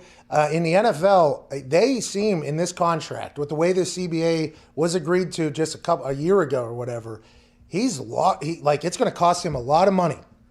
So unless he wants to retire, which they will still own his rights, his playing rights. They will still own his playing rights, even if he comes back a year later, or if he just wants to give them $21 million or something. It's going to be interesting to see how this whole thing plays out. And we just got a chance to hear for the first time how the Houston Texans organization feels about the entire operation, because all we've ever heard is from the outside in, Deshaun's side of this thing. Oh, Nick Cesario is saying, nah, we ain't doing it. Yeah, we have the clip, I guess. Let's go ahead and run that thing. This is from just now, right? This is literally happening as we speak. We're hearing from the org. I did not know that's what he looked like. Whoa! Whoa! Not a good lighting for him. All right, go ahead. I just want to address a couple things here quickly before we get started. So organizationally, just want to reiterate our commitment to Deshaun Watson. He's had a great impact on this organization, a great impact on a lot of people, a great impact on this team. And we look forward to the opportunity to spend more time with him here this spring once we get started. And, we have zero interest in trading the player. We have a great plan, a great vision for him and for this team and his role on our team. And we look forward to the opportunity to spend more time with him here this spring. So it's going to take me a couple months. It's going to take me a couple months to get Easterby, out of control. Yep. But we are looking forward to a little bit more time in the spring, with Deshaun Watson. I don't know how we're going to fix it. We're going to try. And the reason why I took this job is because he was here. But the reason why we came here with no draft picks and really no money. We're $17 million over the cap. I mean, the reason why I came here is because guess what? There was a guy playing quarterback. Yeah. Then I get here and guess what? We ain't got a guy anymore. That ain't going to happen. Okay. I'm going to go talk to him. We're going to figure this out and we're going to move forward. And I think what the other side will say is you're not going to be able to fix what we have a problem with. And I think eventually who's going to win is the contract that is very expensive. Unless Deshaun Watson just sits out this whole year, which, by the way, would be very gangster if he was able to do that. Just stare it down, take a stand, and say, no, I'm not doing it. That would be a hell of a move, especially at the price that it's probably going to cost. But then we do this whole thing again next year because he's still under contract. And it's like, how does this whole thing? The only thing, the way he just said there, and what he just said there was, the Texans is the Texans. Yep. And the Texans is Deshaun Watson's team. That is what's going to happen. And I'm excited to see how it pans out. Chris Mortensen, Shefty, look for their Twitter accounts because they are embedded in the Deshaun Watson camp. They seem to have all the information coming out via their social medias. There will have to be an answer to obviously what happened today. It just so he's not going anywhere. No, it sounds like he's got no chance going anywhere. But they got to say that, right? It drives the asking price up if they're saying there's no way we're going to trade him. Teams who are thinking about it are probably like, all right, we got to offer even more than what we were initially thinking. We are not interested in trading the player. That is a rather. I mean, granted, they could be playing cards here and try to draw it up that they are interested, and maybe this is an attempt by Nick to win over Deshaun. When we love Jesus, amen. We love what you've made a lot of people happy around here. Yeah. He was trying to allude to Deshaun to letting him know that it's not just. Remember, it's not just these two. There's a lot of other people here that you have great relationships with who appreciate what you've done. You heard those in those words there. I think that was him talking to Deshaun, not other teams. But in a poker situation, that would make a lot of sense, too, to be like, hey, if you want to come, you better come correct. We ain't doing 2 seconds and 2/3 like Matty Stafford's potential from the Niners. I mean, they have to say that. What happens, though? How does he even – what would he – what's another answer he could have given in this situation? Was this just a weekly press conference for him? Was this an introductory to the head coach press conference? I believe it was that. So they were forced to have a press conference because they have a head coach. That's why McNair's not going. And they're doing it on exactly. And they're doing it on a Friday, right? Just hoping that this can kind of disappear. Yeah. But I would assume their PR person who got fired. Right. Their new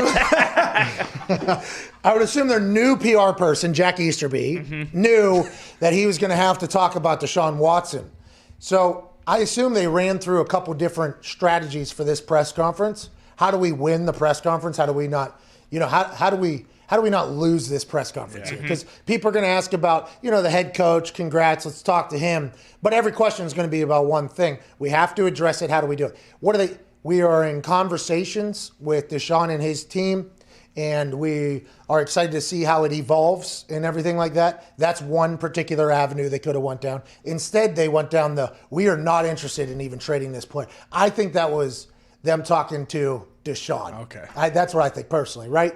Because we have to start thinking of how other ways they could have went as opposed to doing that, because there was a full, probably I would assume an hour at least long strategy on how they're going to do that press conference there. You know what I mean? Yeah. There is a full-on ideas are flowing. Jack Easterby's going, maybe pray to start this whole thing. Yeah. That whole thing. Like there was a full prep. So for him to come out and say that, there was a reason those words were concocted the way they were, I'd assume.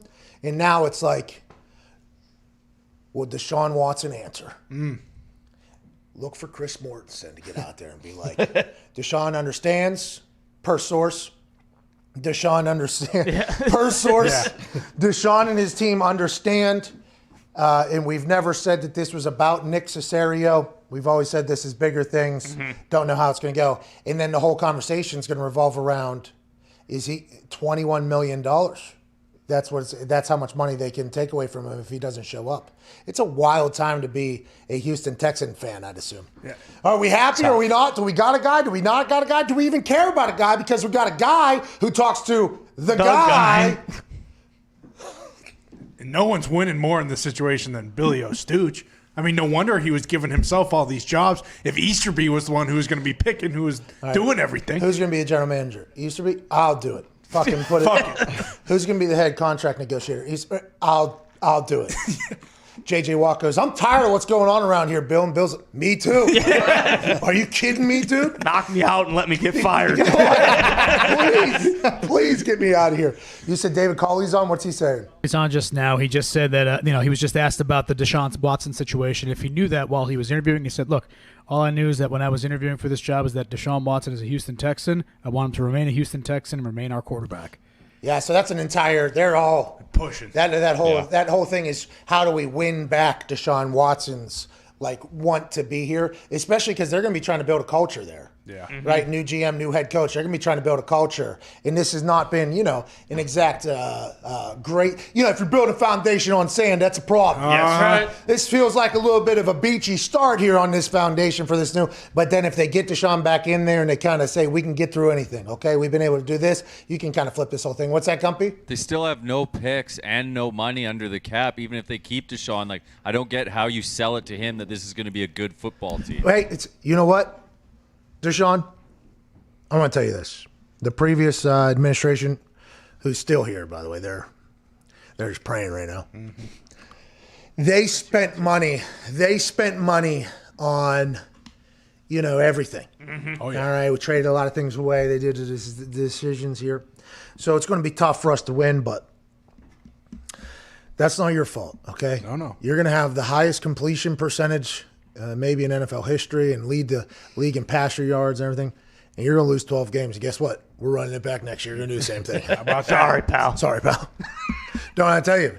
Do you want to go tell him? No, I can't do it. And Deshaun's going to be like, yeah, I've been saying it all offseason. He's like, well, we're here now. Mm-hmm. $21 million. You want it or not? That's just what you got to deal with. Don't you think Casario's probably in that brain trust too, though? Isn't he? I mean, no, but remember, he knew Easterby when Easterby was a chaplain. New England. True, but wasn't Easterby potentially angling to get him the job in Houston? Yeah, but does Cesario know what Easterby had become in Houston, because they're saying he has changed into this whole thing. True. Now, Mansour, you're saying Cesario's he's grown stronger. He is grown stronger. He is grown stronger. Mansour, you're saying that Cesario's still answering and talking right now, or is it David Culley? So Culley and Cesario are going back and forth. They were just asked about, the Deshaun situation, and does it seem like he's in a position where he's just going to wind up being a Houston Texan regardless of whatever it is that he wants? They're just talking about evaluating the day-to-day, what's best for the team, and what's best for everyone involved. But So they're not saying anything. Yeah, they're not saying Okay. anything. A lot of circular talking. All right, so all they're saying is that they want Deshaun Watson back there. We're done with it. Just wonder what his anger level's at right now. Who, Deshaun? He was at a 2 and he's at 10. Now that this thing happened, do you bring him down to an 8 or 7? Or is he at a 12? Is he even more mad? Oh, you think you went the other way because of that? Can't go. It's a snake oil conference is what it is. Whoa. Amen to that. You don't believe in Cesario back there, Gump? I think the Texans are in probably the worst spot we've seen in an organization in quite some time, Pat. Really? What is another one that you would even potentially consider? Would it be the Washington football team after trading away 45 picks for RG3? Bingo. Or the Bengals before they got Joe Burrow. Or the Bengals? Or the freaking Rams right now. I don't know. The Lions are getting off. They've been. It's just that's their organization. Dan Campbell, though. That's standard. Motor City Dan Campbell, though, is turning that thing around. Hell Yeah. yeah. We assembled a great coaching staff. Hey, Mark Brunell's up there slinging that ball around the South Ball. Staley. They got floating furniture and the dude, Tone. It's over. Jeez Thank you. Louise, dude. Oh, We got to get to a break because there's a terrible guest coming. Oh, shit. We have to? Boo. Yeah, we're going to have to do it. I mean, nobody wants it, but we got to do it. Fuck. I wonder if he listened. No, he's in the middle of an interview right now. Yeah. Oh, that's right. I wonder if he's doing a child MMA podcast with somebody. Oh, yeah? Yeah, he's the voice of MMA, so a lot of people want to talk to him, How'd that get set up? Don't. Well, it's interesting you say that because I do believe he kind of got bamboozled into that thing. He definitely did. But that's what Ariel Helwani is. Deep down, good guy. But whenever he speaks, terrible. Bombing. Yeah. The inside, good, I think, though. I think so too. Just what we see of it that comes out. Scumbag. Brutal. He just throws up when he gets on her. Yeah, terrible. He's a great talker, though. Oh yeah, He is. Oh yeah. Hey, listen, his bad guyness is going to come through in a pretty articulate and entertaining fashion. Yeah. But you're learning about the man as he's speaking. You're like, this guy stinks. Speaking of something that doesn't stink, our presenting sponsor today, CBDMD does not stink at all. In a normal year, we'd be gearing up for the Pro Bowl, wouldn't we? Yeah, we would. Yeah. Talking about how it used to be better and arguing over the exact reasons why players just don't seem to care anymore. But this year is different. So instead of just staring at a wall for the next 2 weeks, waiting for week now at this point, week and a half, waiting for the big game, team up with our good friends at CBDMD and reminisce on Pro Bowls past. Nice. Remember back whenever Brett Favre used to go out there and do that quarterback challenge? Oh, man. He'd unhook that thing over there in Hawaii. Aloha! Cock that pill. Aloha! You can dream of a time when a skills challenge mattered and Sean Taylor was taking punters' heads off. Well, I mean, there's a lot of other things they could have put in. Yeah. Come on. Plenty. There is. That was a big shot. He did take that That dude's head was off. awesome. Relax. Might be my favorite It Pro Bowl was. moment. Yeah, well, that's why they put it in there, I think, because, I mean, he murdered him. Who was it? It was the Bills punter. Bills. Yeah. Yeah. Was it Tom Tupa? No. No. He was moving, too. He almost got that corner. He was right there. Jeff Eagles, maybe. Jeff Eagles with the Brian Giants. Mormon. Brian Mormon. Brian Mormon. Mormon, really good guy, by the way. Stormin. Great athlete, too. He used to do the 40-yard. He was a great athlete. Look good. He was running his ass off, too. I'll tell you what, though. What happened next? You got to keep your head on a swivel out there. Be careful. You got to olay some people, because if not, you potentially get ha-ha-land. He almost died out there. Seriously. I know. He popped up, though. Yeah, it's going to be hard to get transition right back into that sentence there after what we just did. You can dream of a time when a skills challenge mattered and Sean Taylor was taking punters' heads off. And you can do it now thanks to CBDMD's amazing duo of PM products. Perfect. Yeah. CBD PM blends melatonin, valerian root, chamomile, and other sleep-promoting ingredients with 500 milligrams of high-quality CBD to create a powerful and effective sleep aid. While CBD PM soft gels contain the same award-winning formula as CBD PM, giving you the support you're used to in a powerful pre-measured soft gel capsule. Perfect. Nice. And help you feel even better. Oh, new song, come on. It's quite a change up there, but it's definitely worth it. It's Once again, go to cbdmd.com, promo code McAfee. Get 25% off your purchase of superior CBD products from CBDMD. That's cbdmd.com, promo code McAfee, 25% off. That's a lot. Woo! Hell yeah. Shout out to CBDMD. The CBD PM puts you out like a light, legitimately. A lot of novel-like ads these days. Oh, yeah. It seems like they're just getting longer and longer as we go. Sure, yeah. Books. Putting their own spin on it, you know? Hey, I don't mind that. Hey, I don't mind a look. No. But it does feel like these ads are getting to scrolling size now at this point. You know, we're going to need 7 to 8 minutes of your fucking show. You know what I mean? At least put a bed in there. Listen, CBDMD is one of my favorite legit products. I use their soft gel capsules at night. It puts me to sleep, CBD PM. I would recommend it literally to anybody. I actually have to Nick. Nick uses it every single night. It puts him to sleep whenever he's up with existential dread. Thank you. Yeah, it's a real treat. 25% off, cbdmd.com, promo code McAfee. But these ads seem to be getting... Yeah, steep. Yeah, adding a paragraph or two almost every week, it seems. I'm a good orator. I'll be able to read it, I guess. Never read a book, but I read a couple ads one day. I mean, you guys did start talking about Tom too, but well, that was a great moment. True. But if you just look at the amount of a lot of words there. Yeah. Plus, you never read a book, but that stack of sheets is a goddamn encyclopedia at this point. True. Thank you. It's almost the size of the Bible that was used just a week ago to become president of the United States of America. Yeah. It's King James. Was there more pages in that one? I think Bigger font. Might be some rituals in there. Bigger font? Yeah, it was handwritten. Single page, too. That was handwritten? With like the thing that you... I cannot. Quill. Yeah. Quill in the ink. I assume, yeah. Did Jesus himself write that thing? One of the disciples. Like the Canterbury Peter, Tales. maybe. We'll ask Easterby. This is the Pat McAfee Show. We'll be back on the other side with Ariel Helwani. I was told by Del Curry, Scottie Pippen struggles on a golf course. Right? I was told at that thing that I'm going against Scottie Pippen the next day, match play, heads up, one-on-one Scottie Pippen. So we decide, like, okay, we could probably have a couple drinks, stay at the casino a little bit longer than we should. Representing the NFL out of the Shoeless Golf Club of America, Pat McAfee. His opponent, representing the NBA, Scottie Pippen.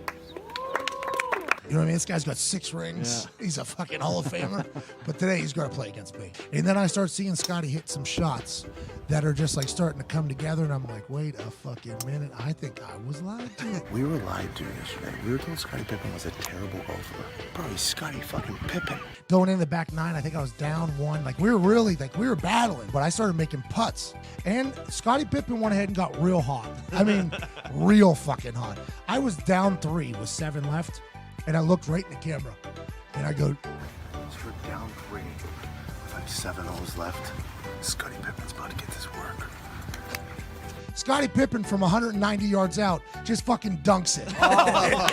Fucking boom, bang, and then walks up to the green, gets the ball, cameras on him, and he goes, "Pippen ain't easy." Kidding me? All right, down 4 with 6 left after Scottie Pippen just chips in from fucking 400 yards out.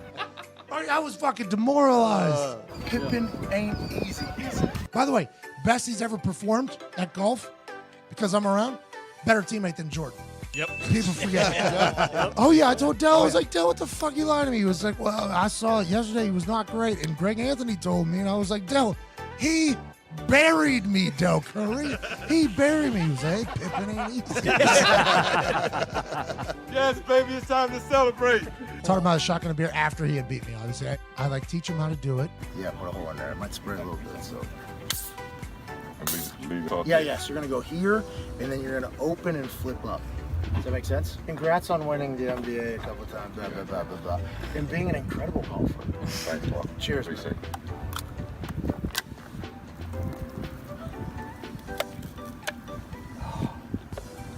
Hey. Damn.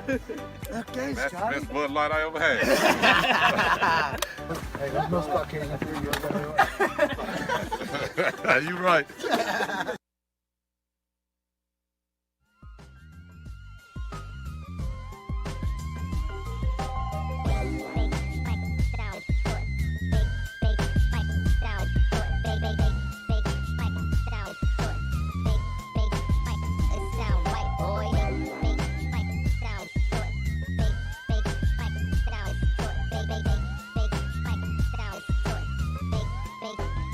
It sound right, boy.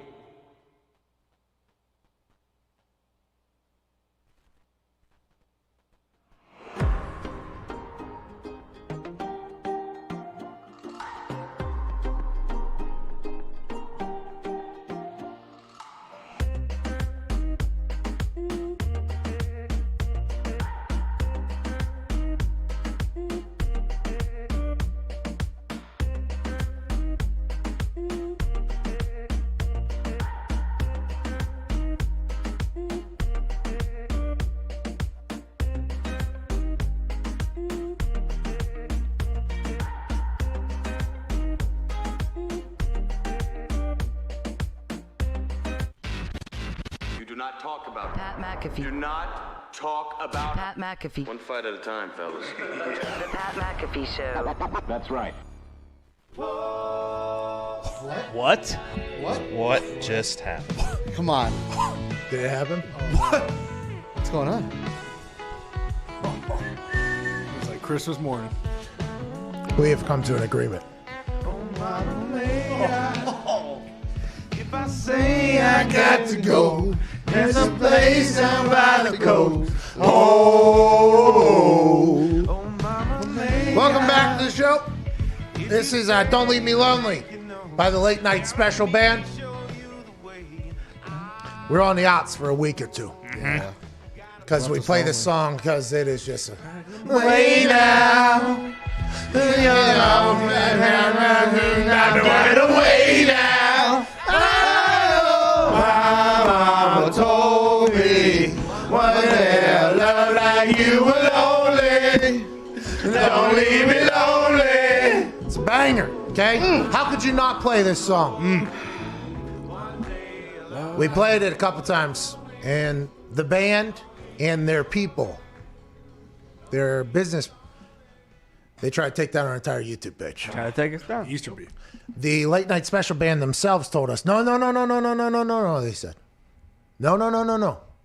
That was not us. It was somebody else. I was like, well, I feel like we have done good business for your song. That's right. And now you're trying to take us down. Left us lonely. They said, let's figure it out. They came back. They said, hey, you have been completely whitelisted.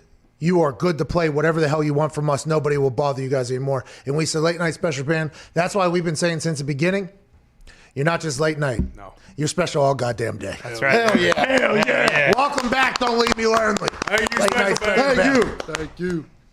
That song has survived a lot longer than I thought it would on this show, by the way. Yeah. A lot of things in this world that we have die quickly. Yeah. Speaking of such a thing, ladies and gentlemen, Ariel Helwani.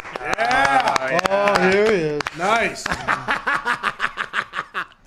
What are you doing, dude? What's going on, man? Patrick, how are you, my friend? Hey, I'm not shabby. Thank you for joining us today. I know you're a very busy man. Thanks for fitting us in your schedule there. Well, it's always an honor. I like these Friday afternoon chats that we've had over the past few weeks. I've actually been in talks to sell the spot. It's going to be called Shabbos with Helwani.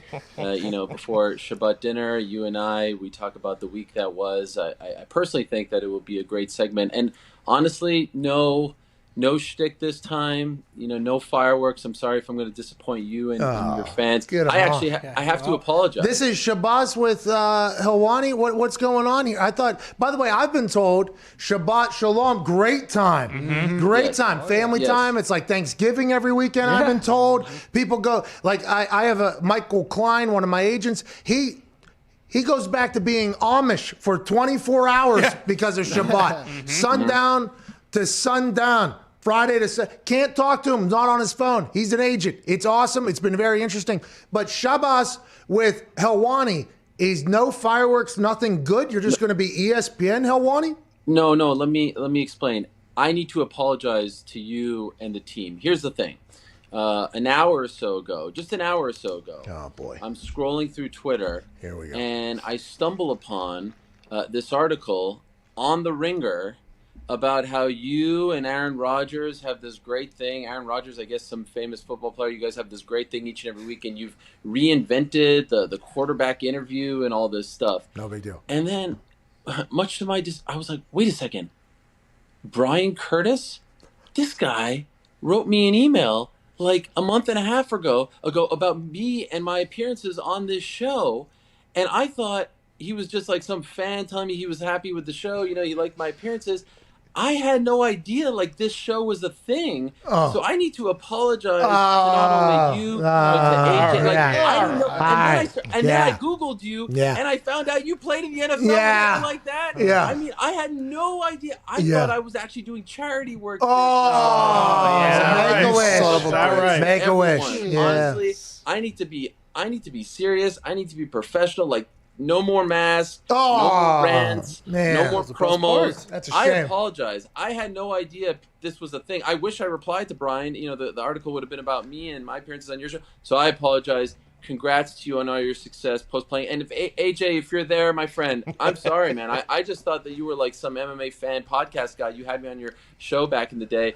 No hard feelings, my brother. Okay, I just want to say. When was this decided that this was going to be the Ariel that was coming on today? When was this decided? Was it? I saw the article. Oh, the article. And I was like, wait a second, let me Google this guy, and I see this hair, and I'm like, wait, that's Patrick. That's my guy who I talk, every Friday on his Rinky Dink show. And I get over. Like, I mean, just look at the numbers ever since I joined the show. I mean, it's just, it's an amazing thing. It's an amazing thing. You talk about the Helwani touch. You talk about, giving people the rub, putting people over, as they say in the business. Yeah. And I feel happy that I was able to do that too. I just wish I would have replied to Brian Curtis because, it seems like he's a great writer. Yeah. The Ringer, Bill Simmons. Hey, just make sure you don't have the sleep timer on, okay? Behind you, I would like to see me this entire time. That's the best looking thing on your whole goddamn screen, okay? Can we talk about the hair? I mean, what was going on there and why did you cut it?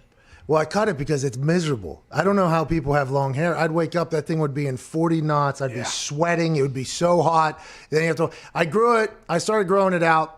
I had long hair numerous different times. I started growing it out. Then when I got in trouble for an alleged event that happened here in Indianapolis, I'm sure it popped up in your little Google search. No, because tell me about it. There was What is another that? photo you could have chose. That was during that one. But whenever I got my mugshot, the hair was kind of like, what's that dude's name? Gary Busey? Nick Nolte. It was like Nick Nolte's hair. Nolte. So I had a bunch of people tell me, they're like, you're going to have to cut your hair for your court date. I'm like, whoa, you think the hair is going to save me in this court? So I slicked it straight back, and I decided I'm not going to ever cut it. And I grew that thing all the way out. It was very long. But then I got Like AJ, right? Doesn't AJ go with the slick back hair, or at least did? Yeah, but he's got at least a fade with the side, that it goes straight back or whatever. And he has that jawline, you know what I mean? He just eats punches like he's Steve Baby Oachich or whatever. But yeah, I let that thing go. It was long. It was a long. How many meals did you have in the Slammer? So they sent me a bologna and cheese sandwich. Ooh. And when they tossed it in there, they also put in like a little, it was like a cookie with a cream in between it. Nice. Like a very cheap version of that, or like the, almost like the wafer with the cream with the wafer. Mm-hmm. You know what I'm talking about? Yep. Like those ones in a plastic thing.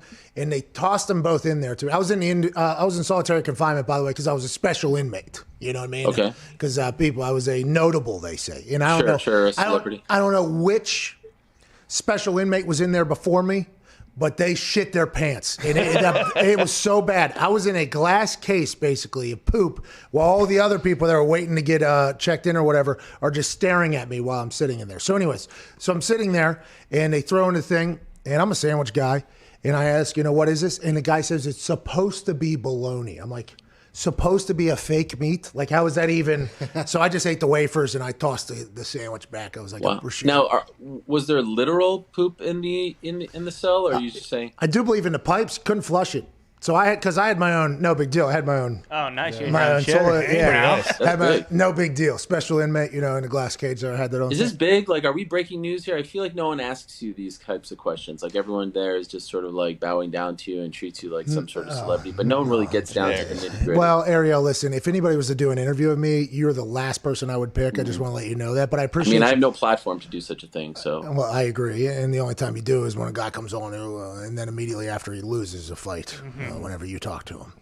Wow. That's a shit. What are you saying? You heard. You knocked out Conor McGregor whenever you decided to talk to him. No, but that was my life. Let's talk about your life here real quick, though. Sure. Buffalo Bills are dead. Yeah, unfortunately. Yeah. Buffalo Bills are dead. Conor McGregor. Shout out to Jonathan Feliciano, my guy. Feliz Navidad. I mean, did you see that one dude on Kansas City who punched him? Who was that loser who punched him in like the second quarter? And then did you see Josh Allen in the fourth quarter just whip the ball at his head? Did you see that? Yeah. That's called fighting. That's called sticking up for your teammates. That's called having each other's back. Jonathan Feliciano, University of Miami, a.k.a. the U, my man, number 76. We're gonna run this back. Listen.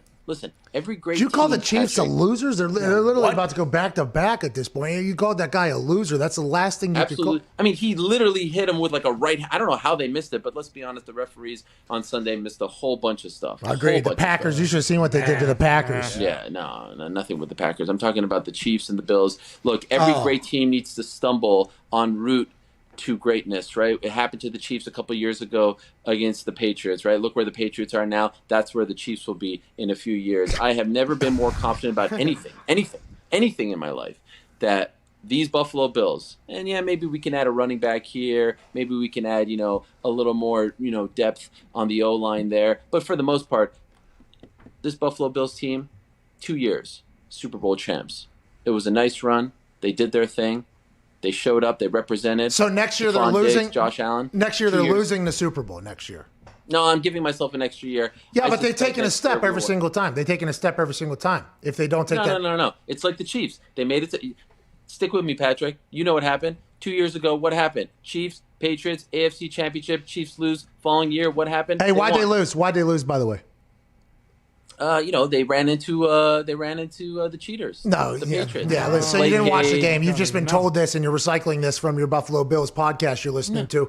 The guy lined up offsides. Guy doesn't line up offsides. Chiefs win. That is nothing similar to what happened between you and the Bills.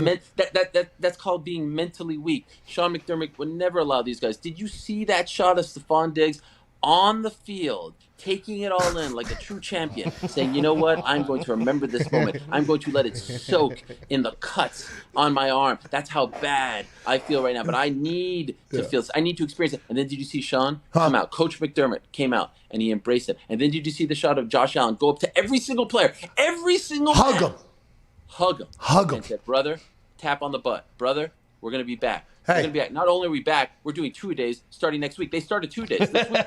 Hand daps, ass slaps. We're going to be back. Let's go. That's right. Go. What, you don't believe the Bills are going to be back? I do, but what you're saying is they're not going to win next year. I think every Buffalo Bills fans think we took one step, we're taking another step, we're taking the next step. You, not a real one, didn't get that memo. That is the goal, is to win it next year, Ariel. We will win it next year. I feel very confident. 2 years.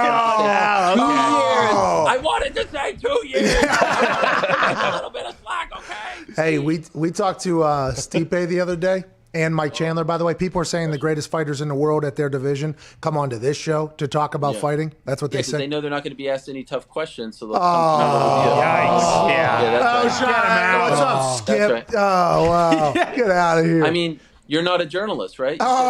You are right. You are right with that. I'm not winning. What a cop-out. First of all, these two jabrones come after you. I mean, you talk about Tweedledee and Tweedledum, and your response is, I'm not a journalist. No, Patrick, look at yourself in the mirror, and you are a journalist, my friend. Listen, if you ever get to the top of the mountain, you'll see it, all right?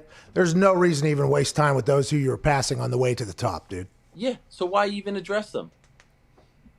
I didn't. Yeah. You did. You have a whole video on your YouTube channel. Great numbers, but it's like, Patrick McAfee responds to Tweedledee and Tweedledum. Why? Why do this? Well, I have to, because I'm on the internet, but I didn't really address it because I'm fans of theirs, dude. Listen, you can do those things. You know what I mean? You don't have to bury others for yourself to do well. No. That seems to be something that you need to realize. That I seems agree like with something you on this. I just learned about it in the last hour. You are crushing it, apparently. It seems like there's been a spike ever since I joined the show. Great. I'm happy for you. I'm not going to ask for a fee or anything. You should not address these losers who are jealous that you're getting exclusives with the guy who's going to finish number 3 in the MVP voting. That's great. That's awesome for you. Don't address these guys. They're just trying to get you rattled, to get you off your game. Don't address them. You're the absolute worst. I wish I could tell you things about those guys over there on that network. I wish so badly, but I won't right now because I'd like to remain employed. Well, Stipe, by the way, gave me the old I wish. He like threatened to beat me up the other day, speaking of tough questions. I don't know if that's ever happened to you in the middle of an interview. I'd assume, by the way, it happens a lot to you. What'd you ask? I told him toughest people in the world come from Pittsburgh. Yeah. That's why I said Pittsburgh. Are you from Pittsburgh? I thought you were from Indy. Okay, I live in Indy, from Pittsburgh. Indianapolis has great rates whenever you want to buy a house or property or anything like that. Very good people out here, you know. The internet's solid, and we didn't get shut down for like a year and a half like everybody else did in those big cities. You know what I mean? Well, I don't know why he would care about such a thing coming from, a I found out third tier punter. You did great things. Were you the guy who held the ball, or were you the guy who wiped off the ball before they went out and actually snapped the ball and kicked it? Well, that'd be the ref. The ref does that. I don't No, wipe but isn't off there the like ball. a guy on the sidelines, like with that net, and you wipe it for the guy, and then he kicks it on the sidelines? Isn't there that guy as well? Come on, you know who I'm talking about. I do not know who you're talking about. Come on, Patrick. I do Stick not. with me here. I do not know who you're talking about. But yeah, I held the ball almost for a perfect season until we missed one. Oh, almost had a perfect year there. With Vinatieri? Did you play with Vinatieri? Yeah, the best. Legend. I mean, you talk about a guy who actually has a Hall of Fame career and resume, who's done something with his life. Adam Vinatieri, New England Patriot legend. Thierry. What's your problem, dude? Just pronounce his goddamn name right. All right, Ariel? Patrick, I was reading on the internet while I was doing this research, you're going to be number 30 in the Royal Rumble this Sunday. Is that true? Is that what people are saying? I have been fasting, haven't I? People have been noticing I am in some shape. People wonder Intermittent fasting are you doing? Yeah, yesterday I forgot to eat for 2 of the hours, so I was off for 21 hours, on for 3. But yeah, I've been doing the intermittent fasting. Terry Crews said he did. He said he didn't do anything else, just the intermittent fasting. You see the way he looks. Could you imagine it goes 3, like no one's going to be there, obviously, 2, 1, and it's me and you coming out together, me as your manager. Could you imagine? And the whole place is like, who the F are these losers, right? And I'm coming out, and I'm hyping you up, and I'm rubbing your shoulders and stuff, and you go out there, and you toss everyone out, and we're going to WrestleMania, and we point. We are going. Could you? I mean, we point. You got to point to the sign. You always have to point to the sign over there, right? Mansuri will tell you. He knows a thing or two about that. Point to the sign. Could you imagine? Wouldn't that be fun? And by the way, you didn't have to work at the WWE for 11 years to know that everybody points at the sign. I mean, that happens on a very regular basis. But I think if we were to ever go out there, that whole hype up thing would be awesome. We would definitely clip that. You know what I mean? Us coming out there. Because I think as soon as I probably get in there, there's a quick chance that I'm going to get the old, get the fuck out. And then I don't know if I've ever gone like that to the ground. That would be tough. I think that would be a tough go. So the chances are low that you're going to see. I would do it like my guy Bret Hart back in the day, where they would throw me over, but I would hang on and my feet would just kind of dangle there because I'm such an athlete. So I would have that core strength, and I would just be dangling, and then like I Bret would Hart. do like You said the back. You said like Bret Hart. Yeah. The Hitman. You familiar with him? Yeah, you mean HBK? So you're talking about right now? No. I'm talking about the Hitman. He did it as well. It sounds like you just trying to spit in HBK's face. Don't you dare ever compare the Hitman to HBK. Oh, I know you're all buddies with HBK. Oh, he puts together matches, blah, blah, NXT. He's a mentor. Forget about that. Bret Hart, legend, best there is, best there was. Don't you? If you want to see me get fired up, I forgot you were from the town of Canada. Pat, I got to tell you something over here. Please do, Brett. Thank you. As a true Canadian hero, it embarrasses me to hear this buffoon from Montreal, a place where I got screwed, talk about the Hitman. You know what, Pat? I'll give credit where credit's due. I may not like the boy toy and all, but Shawn Michaels was the guy that was dangling at the Royal Rumble. It wasn't the Hitman. It wasn't a fucking Hitman. It wasn't Bret the Hitman. That was good. Someone needs to put this idiot in the sharpshooter and send him back to talk to 13-year-olds on their bar mitzvah days. Maybe get a better podcast out of this whole thing, Ariel. Man, that was good. Respect. That sounded exactly like him. Oh, what a legend. By the way, we're the only one, I believe we're the only show that does have Bret Hart on the phone at all times. Show to have the best there is, the best there was, and the best that there ever will be. Hey, man, Brett. The glasses, the whole thing. All I wanted in life were the glasses. I just wanted him to give me the glasses once. That's all I ever wanted. Yeah, he would have never picked you, though, because you're a stooge. We got to get out of here. Ariel Helwani, thank you. He's the best, dude. 15 seconds till the hard out. AJ Hawk will be joining us in the last hour. Same with Antoine Bethea. Completely forgot we're talking to AB. Super Bowl champ, former teammate of mine, retired recently. You got about 6 minutes. Enjoy it. We'll see you on the other side. If something happens one time, anomaly. Happens 2 times, it's like, oh, okay, maybe. But whenever there's a trend of 18 plus, 20 plus things being predicted, you got to go like, hey, Groening, the gig's up. We know. You're a time traveler. Just tell us. Bro, I just want to talk to you. I got so many questions. Siegfried and Roy tiger attack. Do you remember that? Of course. Do you remember back in the day how tight Siegfried and Roy were with their tigers? It was like every main story was like, oh, these tigers are the best behaved animals on earth, blah, blah, blah. Simpsons in 1993 said the tiger is going to turn. This little friendly tiger is going to become an enemy of Siegfried and Roy quickly, and it's going to happen. 2003, it actually happened. Autocorrect errors, 1994. Before you could even play Snake on the gray little box phone, they predicted that autocorrect will happen on your phone. Are you kidding me? Didn't happen until 2007.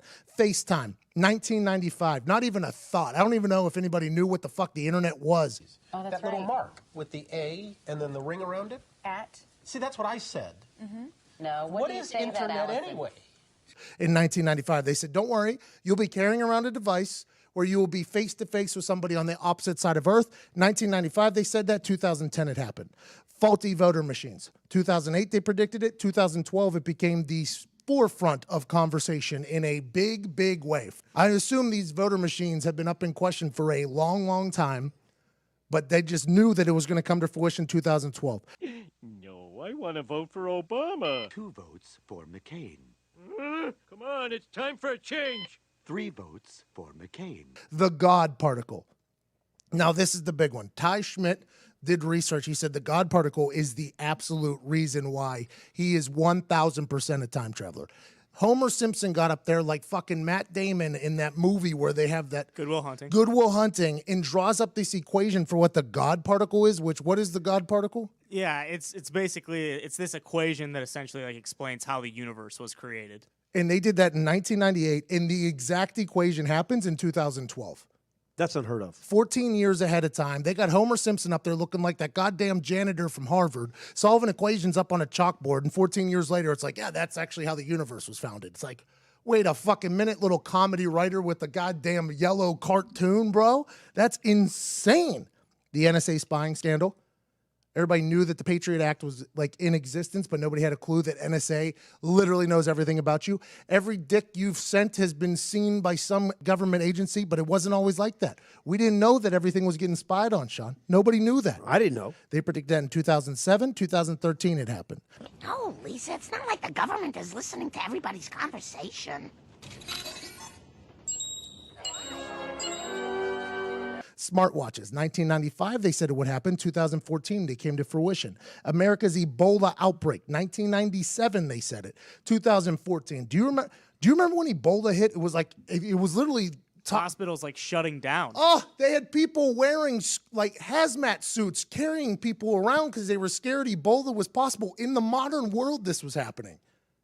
Years and years and years and years ago, Matt Groening said this is going to happen.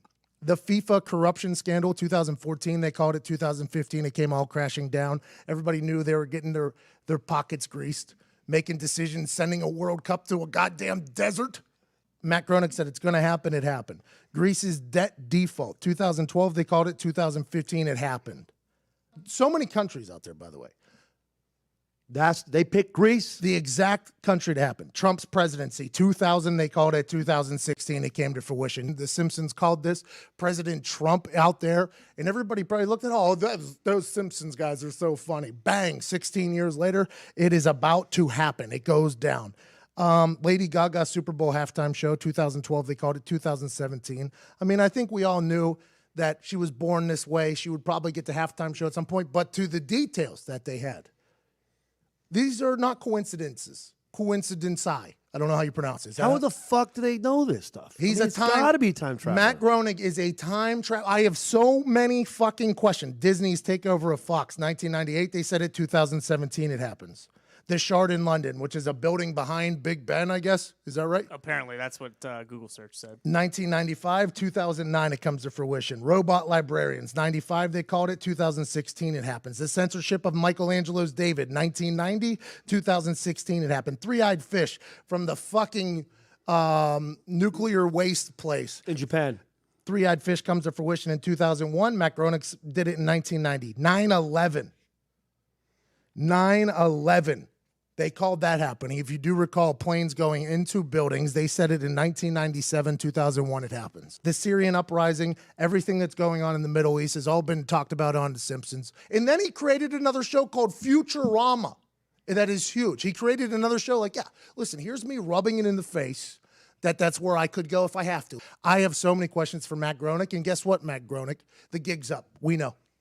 I'm all in on you, Matt. And I'm a fan, by the way, aren't we? We're big fans. I'm a huge fan. If you want to travel to future me or current me or past me and say what's up, I think we would all be appreciated.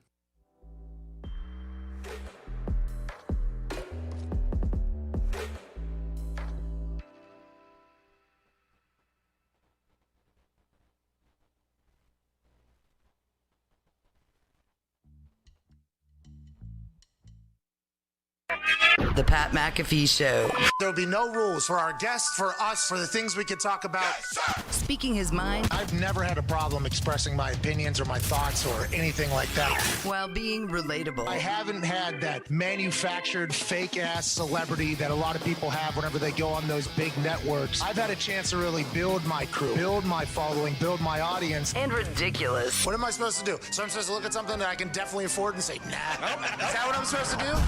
The Pat McAfee Show starts in 3, 2, 1. Welcome back.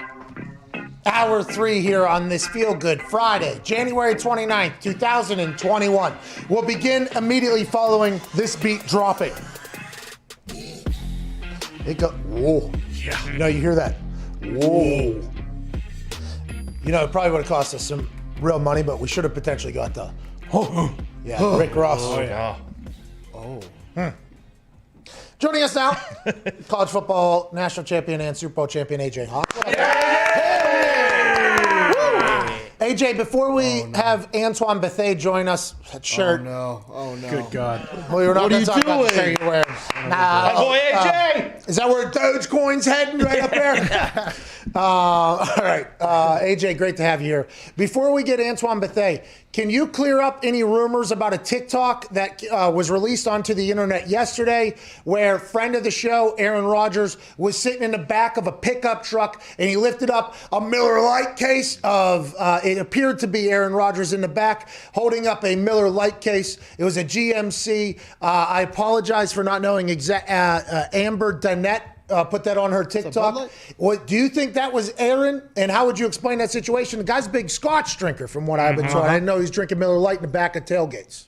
I absolutely think that was him. And you text me that video. I instantly said, yeah, he's riding back to Lambeau from practice. That's a little drive you have to make in your pad. So he just hopped in the back of somebody's truck, obviously. And I guguess they had a case of Miller Lite, so why not flash it to the people filming it? Yeah, let's go ahead and assume that's an offensive lineman's truck, especially with the Miller Lite in the back of the truck. I mean, that thing's waiting for practice to end. Yeah. You know what I mean? Here we are. But we've talked about that at length this year, about how you guys drive from your locker room in full pads in your own cars to practice and back every single day.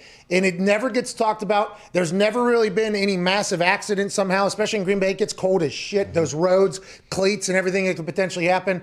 It's impressive. And now I'm happy I got a chance to see that in real life. Joining us now is a man who played in the NFL for a long ass time. Pro Bowler, former teammate of mine, well respected by everybody. Host on a man-to-man podcast, Antoine Bethea. Hell yeah!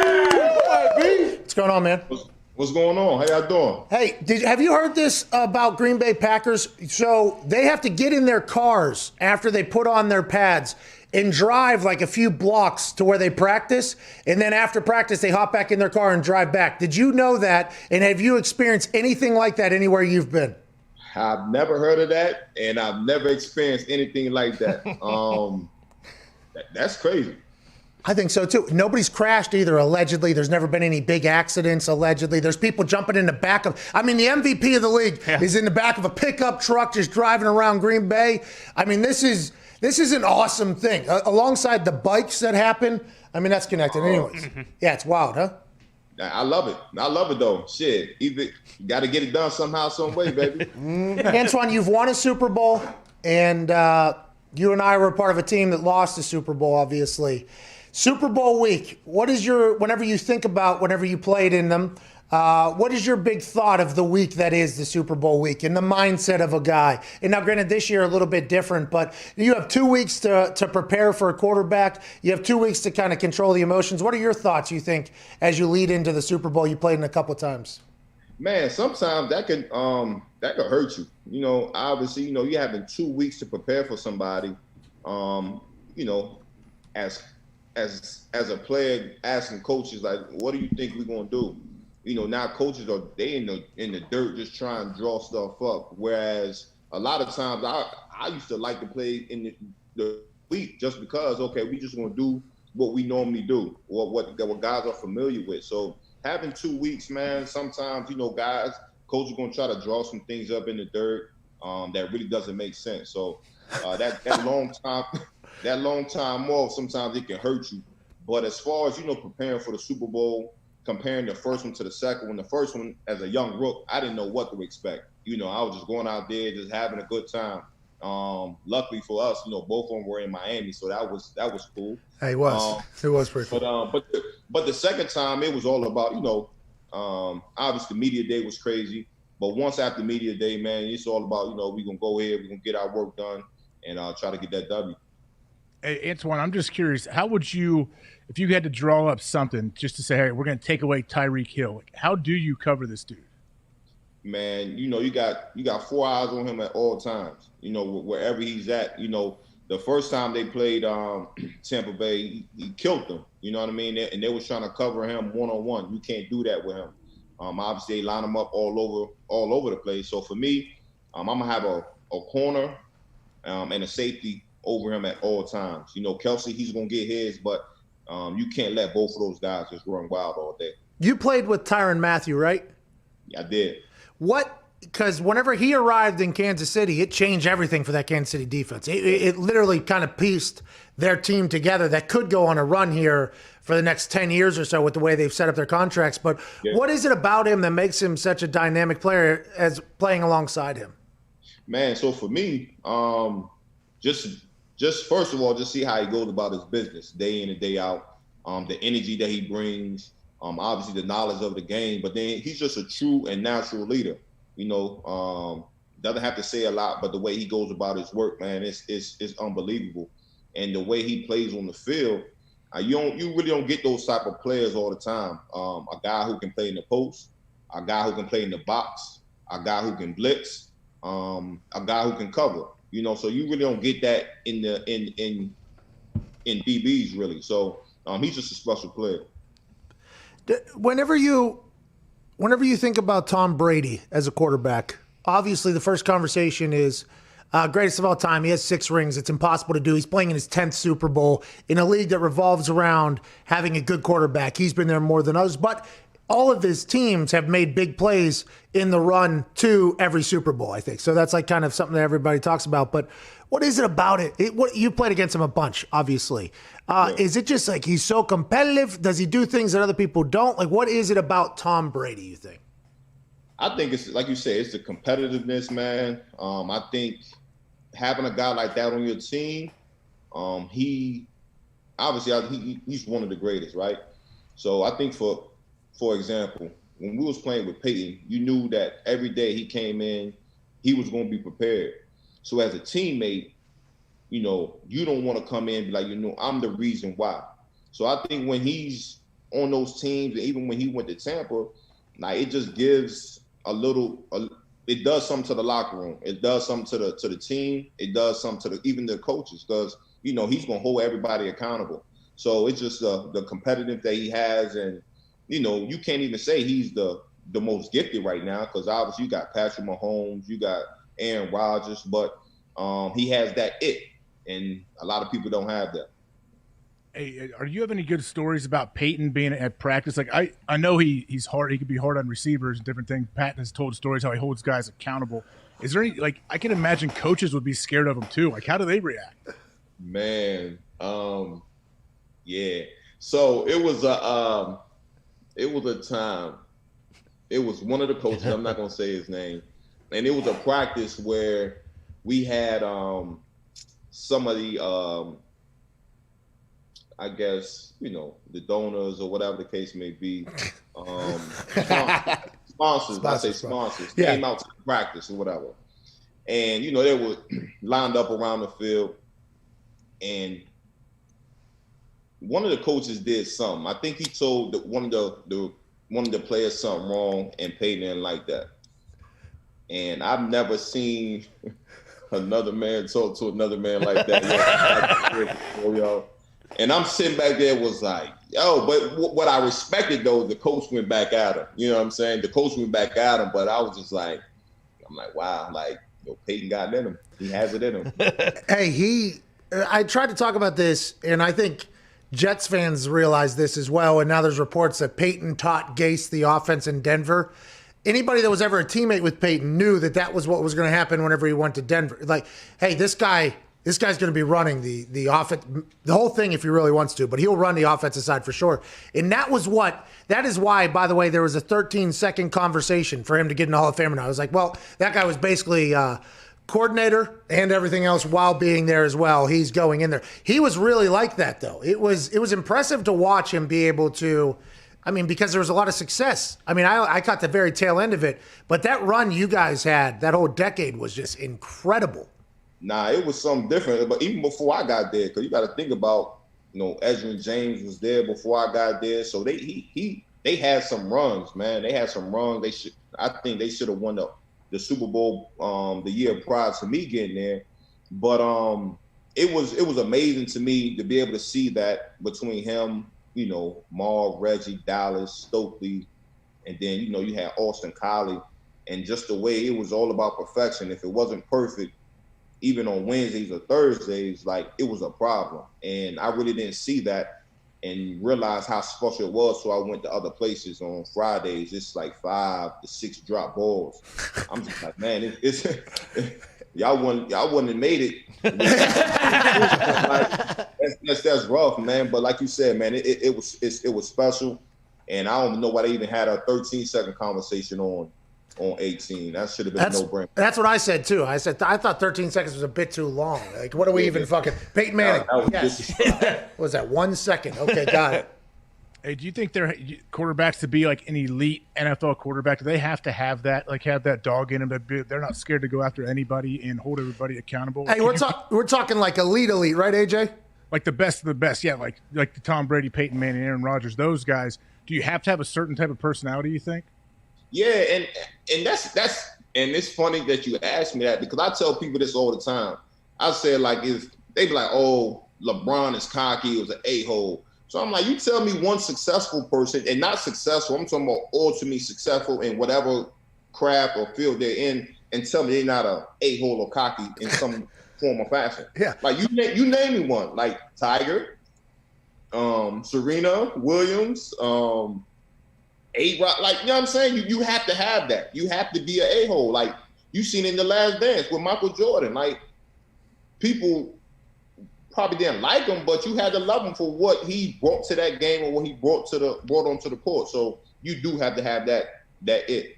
And by the way, that was a large part of Peyton holding people accountable was a massive, because you automatically felt it. I was a punter, and it was all right. He's kicking guys off the field for going for one-handed catches, all right, not going for two-handed. I assume if I don't do something well here, he's going to have something to say. I would assume he's going to have something to say as well. And it's funny, though, because people talk about accountability, but people really don't know what accountability is. You know what I'm saying? Somebody be like, yo, I want you to hold me accountable. All right, well, I'm going to hold you accountable. When I hold you accountable, I don't want to hear no shit. Hey, too accountable. Right. So, yeah, accountability, man, that's, if you have that, man, you I'm not going to say you halfway there, but you close. Antoine, are you watching what's going on with Deshaun Watson and what has just recently happened within the last hour? General Manager Nick Caserio, he came out in a press conference to announce David Culley as the head coach, and he led off and he said, we have no interest in trading the player, and we have all this intent or whatever. Have you been watching this whole thing unfold? It's a brand new, this is a much different NFL now, by the way. Stafford's moving. Deshaun wants out. Carson's potentially moving. Jalen's potentially moving. There is just a lot of shit popping off. Nah, it's a lot, man. And I love it. I love it. Just the fact that, Deshaun Watson, he had the no trade clause in his contract. You can't trade me unless I agree to it. He doesn't like, where the organization is going.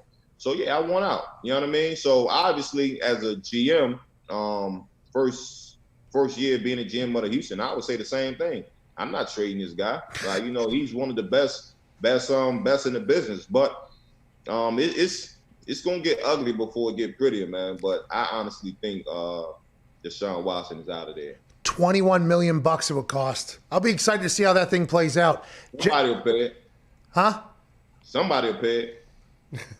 Then we're doing the thing again next. Like if he holds out or whatever and doesn't go, that's how much it'll cost. And then it's going to happen again next year. If they want to be completely, now granted, I'm not saying that Nick Caserio, I wish somebody would figure out which one it is. I don't know if it's Caserio or Cesario. It's an interesting, because he's Italian. It's a C, but is it a saw? You know what I mean? You don't really know. So I don't know if he's doing this right now because he doesn't know the severity of it, or if Deshaun will keep pushing. But it feels like they could potentially be a real nightmare about this entire situation. It's going to be ugly, man. It's going to be this is the business part of it. So we all know it can get ugly at times. Hey, you were a part of some bullshit. We should have never let you leave. I can't believe that happened. That was a bummer. I tell the boys, I go, one of the big moves, one of the first big moves was like, all right, let's get Antoine Bethea out of here. Everybody seems to like him. He plays hard, and he's good. Let's get him the hell out of here. Okay, he seems to be like the leader of the locker room. Get him out, please. All right, now let's bring somebody else in. And then you went on to just have massive success afterwards, just like what happened in a much less media. Peyton got cut. See you later. Get the hell out of here. He goes and wins the Super Bowl and plays, and Andrew Luck's sitting there. That was an interesting. Did you, because you were with the Colts all the way up until then, playing great football, just hitting like your best football, I think a lot of people would say. Did you know going into that situation, like, oh, it's business, this is how it goes? Or was there a little bit like, I can't believe this just happened? Man, it was a bunch of feelings, right? So honestly, I knew that was going to happen. I knew I was not coming back, right? They brought Vontae in, right? They loved Vontae. And then they brought LaRon in. And me going into that 8th year, I'm like, there's no way that they'll have 3 guys in the secondary getting big money. Got it. You know what I'm saying? Like, yeah. I knew that part. So, but a part of me was like, well, maybe they can find a way. You know what I'm saying? But it was a part of me was like, okay, I'll probably be gone. I just wish it would have been done a little different. I've actually spoken to Grigson. You know what I mean? So, like I told him, right, it's no animosity. I'm not ill. You know what I mean? What was done was what was done. So it's just part of the business. Hey, why do you think Grigson came in and tried to change everything? Pat talks about how they're taking murals down of all the success that you have had. Like, when you're coming to a program that is a franchise that has had success and everyone has known them, like, why would you want to switch everything around?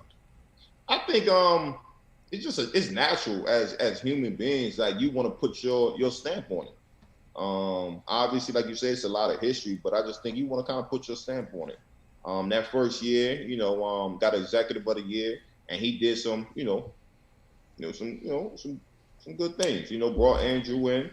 Like you said, we had a core there already. You know what I mean? He really didn't have to do too much, just put the pieces here and there. But I think it's human nature. You just kind of want to put your own touch to it. It was so interesting, that change. It was just night and day. It was 2 different, completely way of operating buildings. And granted, both had success. Got a chance to make the AFC Championship game and deep in the playoffs a couple times. There's different ways to do things. AB, who wins the Super Bowl? Man. Hey, come on, 3.5 is the spread right now. I think too. 3. Where are we betting? 3.5. How we doing? How we feeling? Who we picking? If I had to pick today, and I hate to say it, I would go with Kansas City. Hell yeah. To cover too, yeah? Yeah. Oh, so they're going to win by a lot. You're just like, it's going to be a blowout. No, I don't think they're going to win by a lot. I don't think they're going to win by a lot. But if I had to pick today, I would go with Kansas City. For one, I had picked them years or weeks back. I had picked them to win. But it's tough to go against Brady, man. And then, you got BA, You got Goody over there. Clyde. You got my guys over there. So I want to. It's tough, man. But I'll go with KC. BA was awesome. I mean, he was absolutely awesome. I assume you enjoyed every single day going to practice to get to talk shit with him. Those some good times. Hey, BA, hilarious coach, right? I mean, I don't think this year, not as much. Every time he gets quoted, it's for something serious about Tom Brady. And then whenever he did TV, he couldn't really be himself, because the reason why BA is so entertaining is for the exact reasons why I would assume CBS wouldn't let him be himself. So it was like a very interesting thing there. And him shit-talking with the defense during practice was one of my favorite things I've ever seen. Hey, that was the only time that happened. Like, he was the only coach, and he talked shit. Like, it wasn't like you would think. Like, he was the only coach ever in my 14-year career that I really had to, like, you know, the day before, night before, I'm like, I know BA gonna come with the shit tomorrow. But it was fun. It was fun, and I'll never forget. He came out and he would have like he came out with a black long sleeve shirt, the black socks, some black shoes, and was like, man, what the hell you got all this black on for? Oh, it's about to be a funeral out here. So it was always good time. Always. I enjoyed him so much because it felt like he was a player. You know, it felt like he wanted to win just as bad and in the same exact way as the players did. And it's not always like, I think that's why I enjoyed, you know, because you kind of saw, like, he had emotion, obviously. You saw that whole thing. And there was, obviously, he's calling the offense. He's the head coach. I'm the punter. There's some moments where I'm standing next to the offense coordinator, see if you're going to go for it or not here, and make the decision. He's the head coach as well. And I got a chance to, like, kind of see him, like, kind of factor in whether or not they're going to go for it or not. And my favorite BA moment, it was like a 4th and maybe a half yard. Maybe. But we're on our own, like 20, probably 34 at that point because of touchback or whatever. We're on our own 34. First quarter, it was very early, I think, maybe second quarter. And it's like 4th and a half a yard, you know, and I'm standing there and I hear him talking and you hear him going half a fucking yard. You hear him saying, I just felt like I threw a little gas on the fire. I go, you can get a half a yard. Fuck yeah, we can get a half a yard. It was like an entire, like, watching his demeanor is just awesome. I hope they get one down there. That whole crew would deserve it for sure. Why aren't you skiing with Darius, huh? Why aren't you up in the mountains? Man, I told Darius about my last ski trip. It'll probably be a long time before I go back out there. Nah, not for me, buddy. Not for me, buddy. I was texting with Darius. It seemed like he loved it, though. He was loving it out there. Yeah, he did. He did. Nah, not me, buddy. Too cold? You hurt yourself? What happened out there? Yeah, it wasn't even that. And maybe, and like I was telling him, maybe it was my instructor, man. You know, when I first got there, he was not interested in teaching us how to ski at all.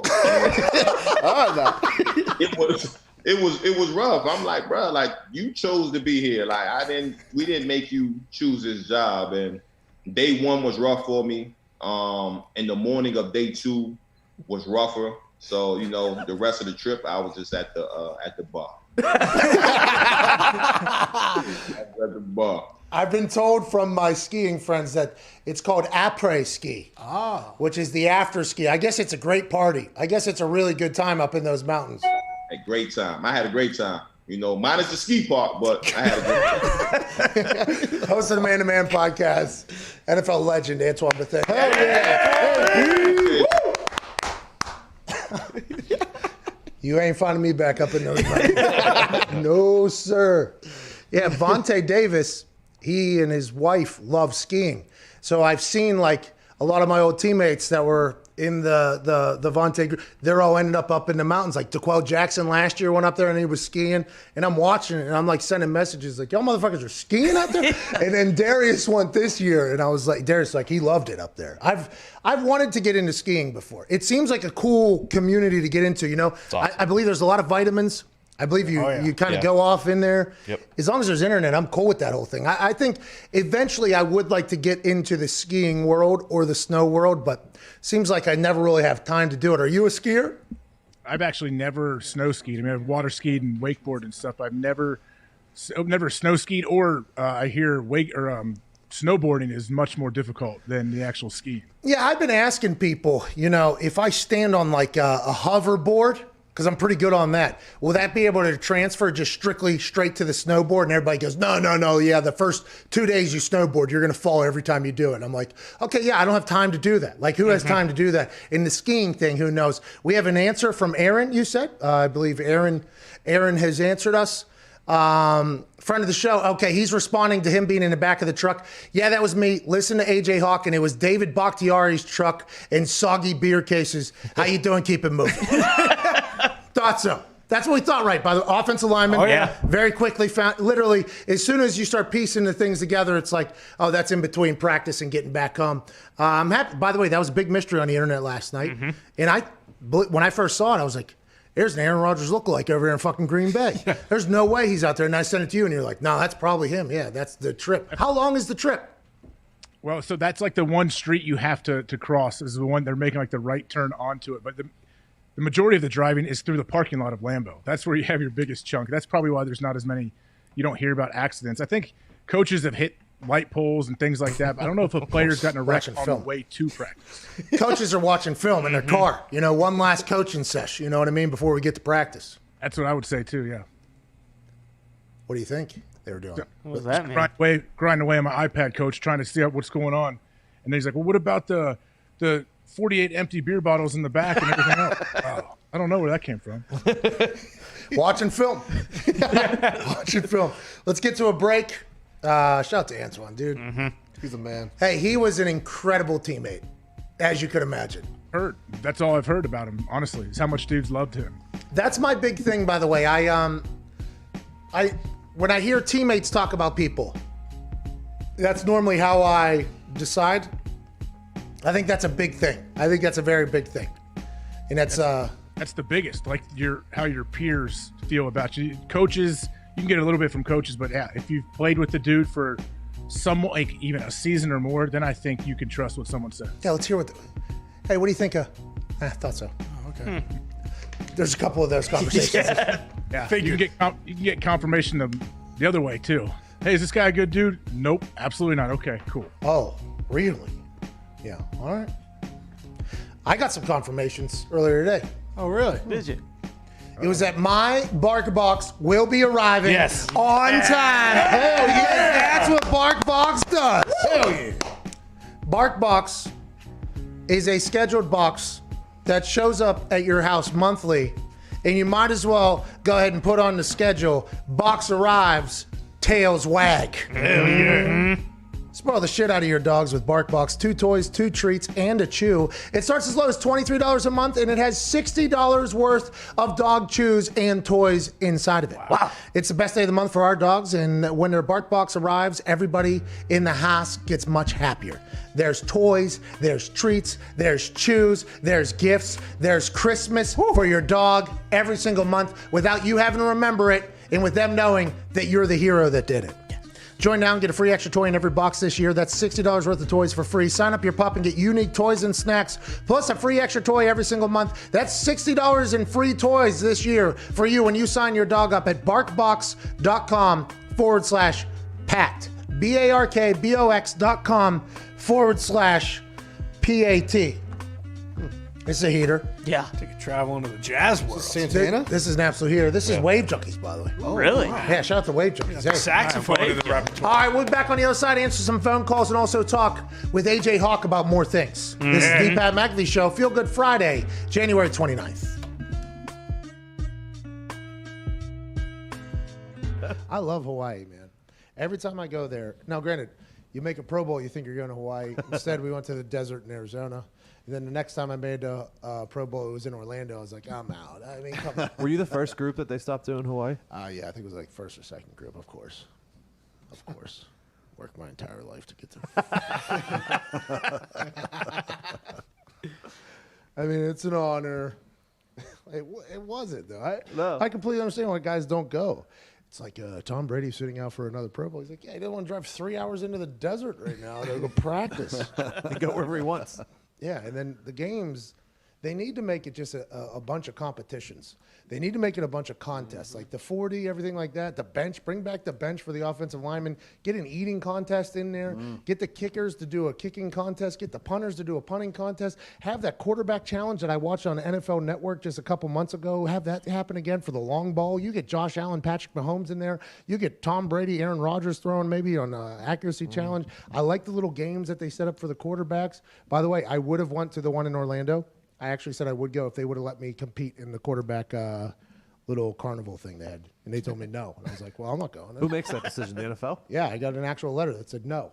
And I was like, well, I retire and I'm not coming. We regret to inform you that you are not allowed to participate in the quarterback I think I would do well in that thing, by the way. I think I would do very well in it. Everything is like right in my range. Like the deep ball, I think, is like 40 yards. For me, that's that's my actual flick of the wrist. Like, you know how you watch those Dude Perfect videos? Oh, yeah. And it takes them, I don't know, who knows how many thousands. I mean, I'm not going to judge them. A lot of other people do. People say it takes them 4,000 attempts. But if you throw the ball as far as you can and it lands, then you just put a trash can there. You're like, all right, I'm just going to throw this as hard as I can again. And then it's like science is basically making you hit that. Great way to do it. In that particular quarterback carnival that they do, everything is right in my wheelhouse. Like I was built for it. And I told Conte, the Colts PR guy, I had a dislocated kneecap at the time. I was supposed to get surgery. He was like, are you going to play in the Pro Bowl? Because I had like a $250,000 bonus on the Pro Bowl or not. I was like, I made the Pro Bowl. I should get my bonus. And he was like, well, technically in your contract, it says you have to play in the Pro Bowl. I'm like, am I allowed to do that quarterback challenge? They're like, no. I'm like, no, I'm not doing it. Jim Irsay still paid me, by the way. What a guy. As he should. Good dude. Yeah, as he should, by the way. No, I don't think he should.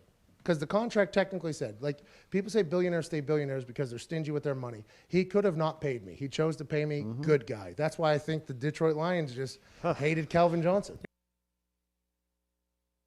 You said it must be an Ohio thing. AJ over there, said the same thing about Oklahoma drills, and his mindset was, well, if murdering people is the only way to survive this, I guess I'll have to murder people or something like that. Is this the water in Ohio, you think, that it's just like, let's go ahead and go to war if we have to? Yeah, man, that's how we do it. That's why we're like the toughest people in the world. I think Pittsburgh. I'm just saying. Wait, what did you say Pittsburgh? Did you say Pittsburgh? What's that? Did you say Pittsburgh? No, you were talking. I thought you were saying something. Oh no. You're lucky.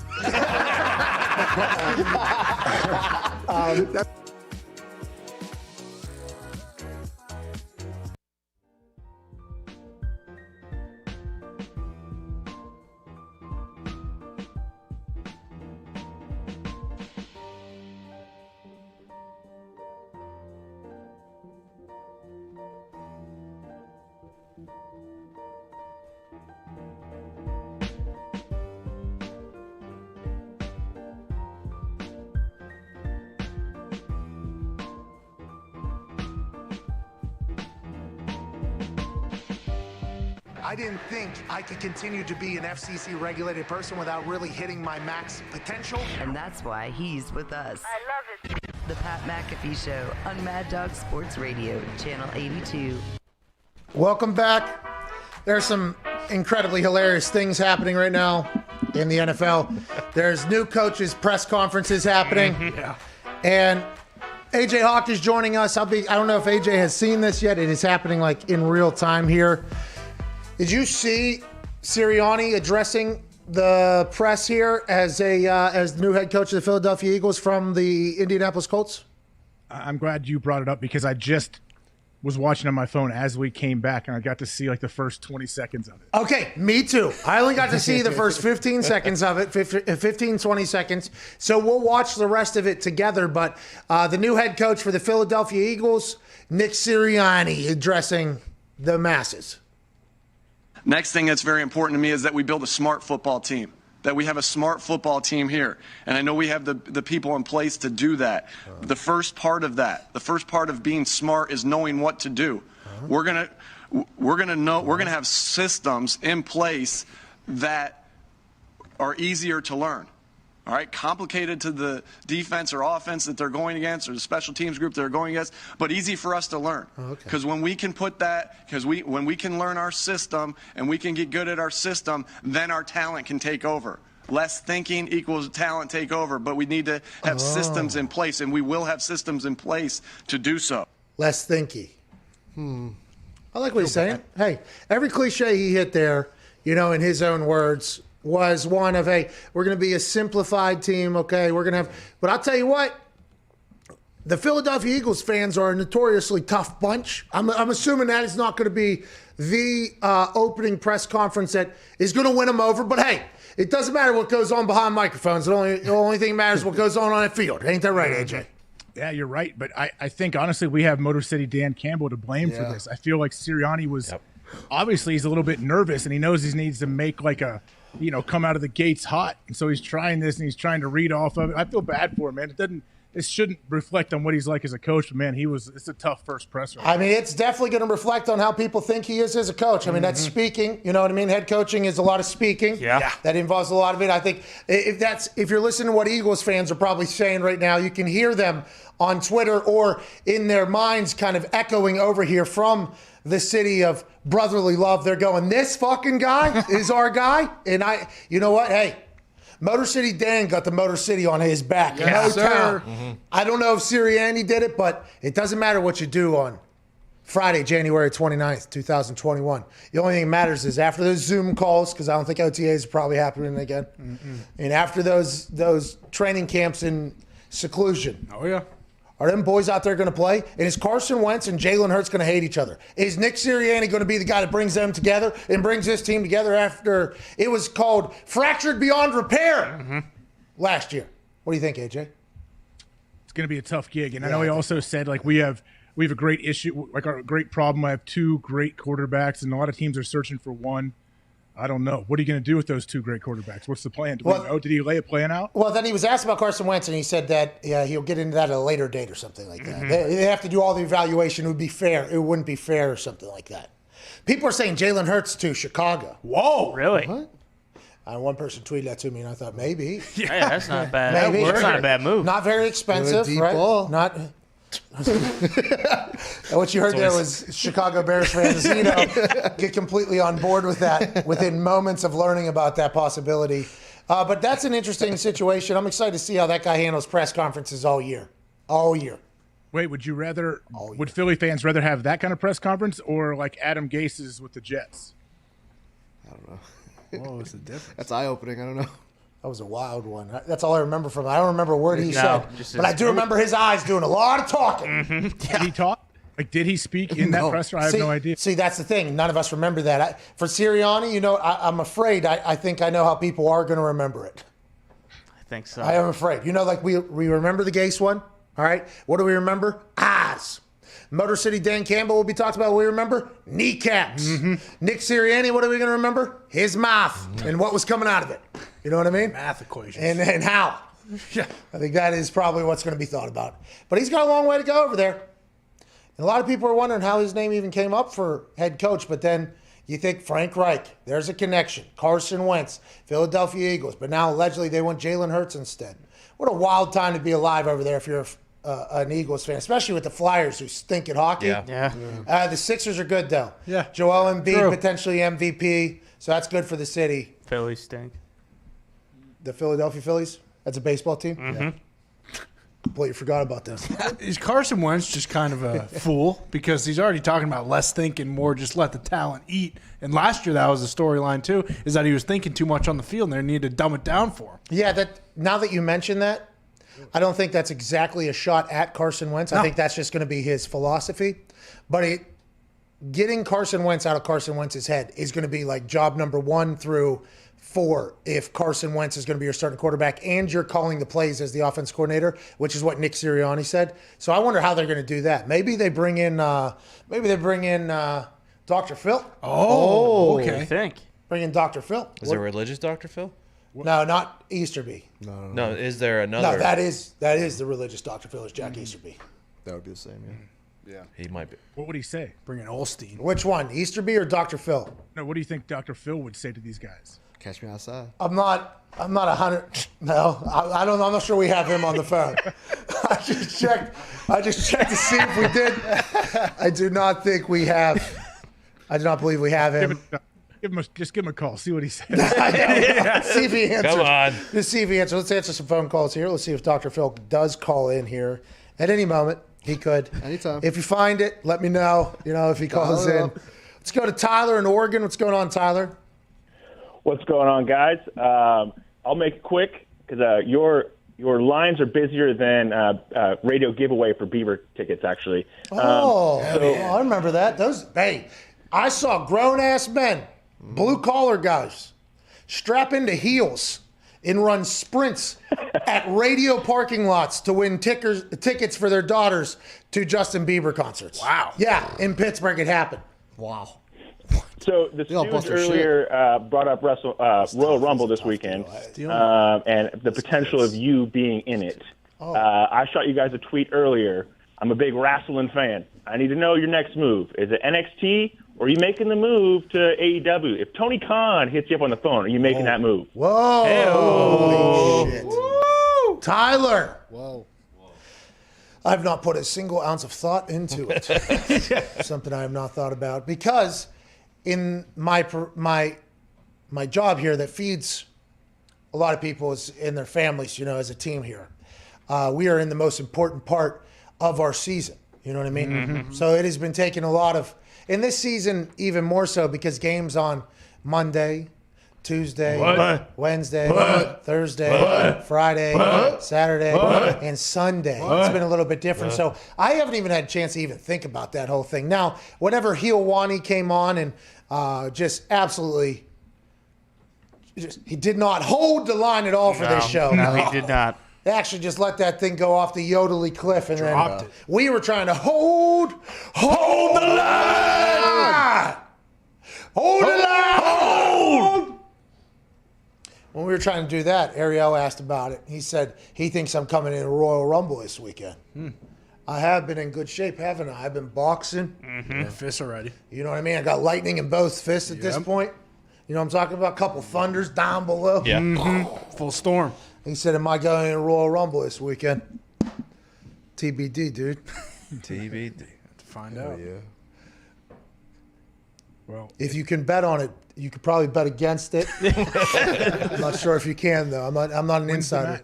So Sunday is the Royal Rumble? I think so, yeah. I do believe. Today's Friday, and you're still in Indianapolis. Could you technically make it happen with the whole COVID situation? Well, I mean, you were with us, I think, there for a little bit. We were flying down day of because we got 2 tests back here in Indianapolis. You know what I mean? Had to get 2 of them though.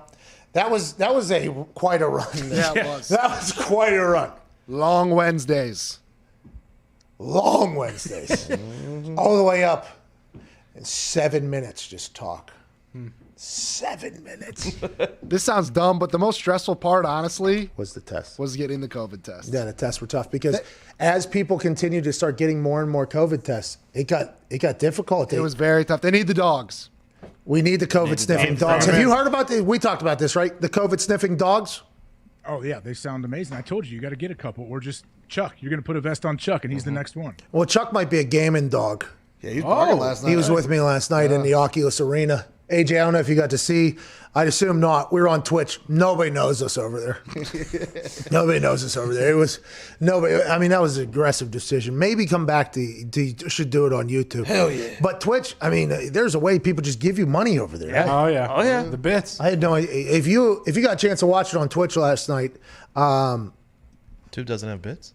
Bro, they got Super Chat, I guess, which I got to learn about. It's all this bullshit. I don't know. But Super Chat. My ping pong game right now, AJ, I am climbing the ranks, sir. I took on Ming 99 last night. Whoa. Ming 99 live on the Twitch stream. He over 1,000 wins in the game. Not against me! AJ, I'm out there sharpening the axe, dude. I'm playing. I'm wondering if there's going to be like Oculus tourneys I can potentially get into like I'm Forrest Gump. Oh, yeah. Those are common.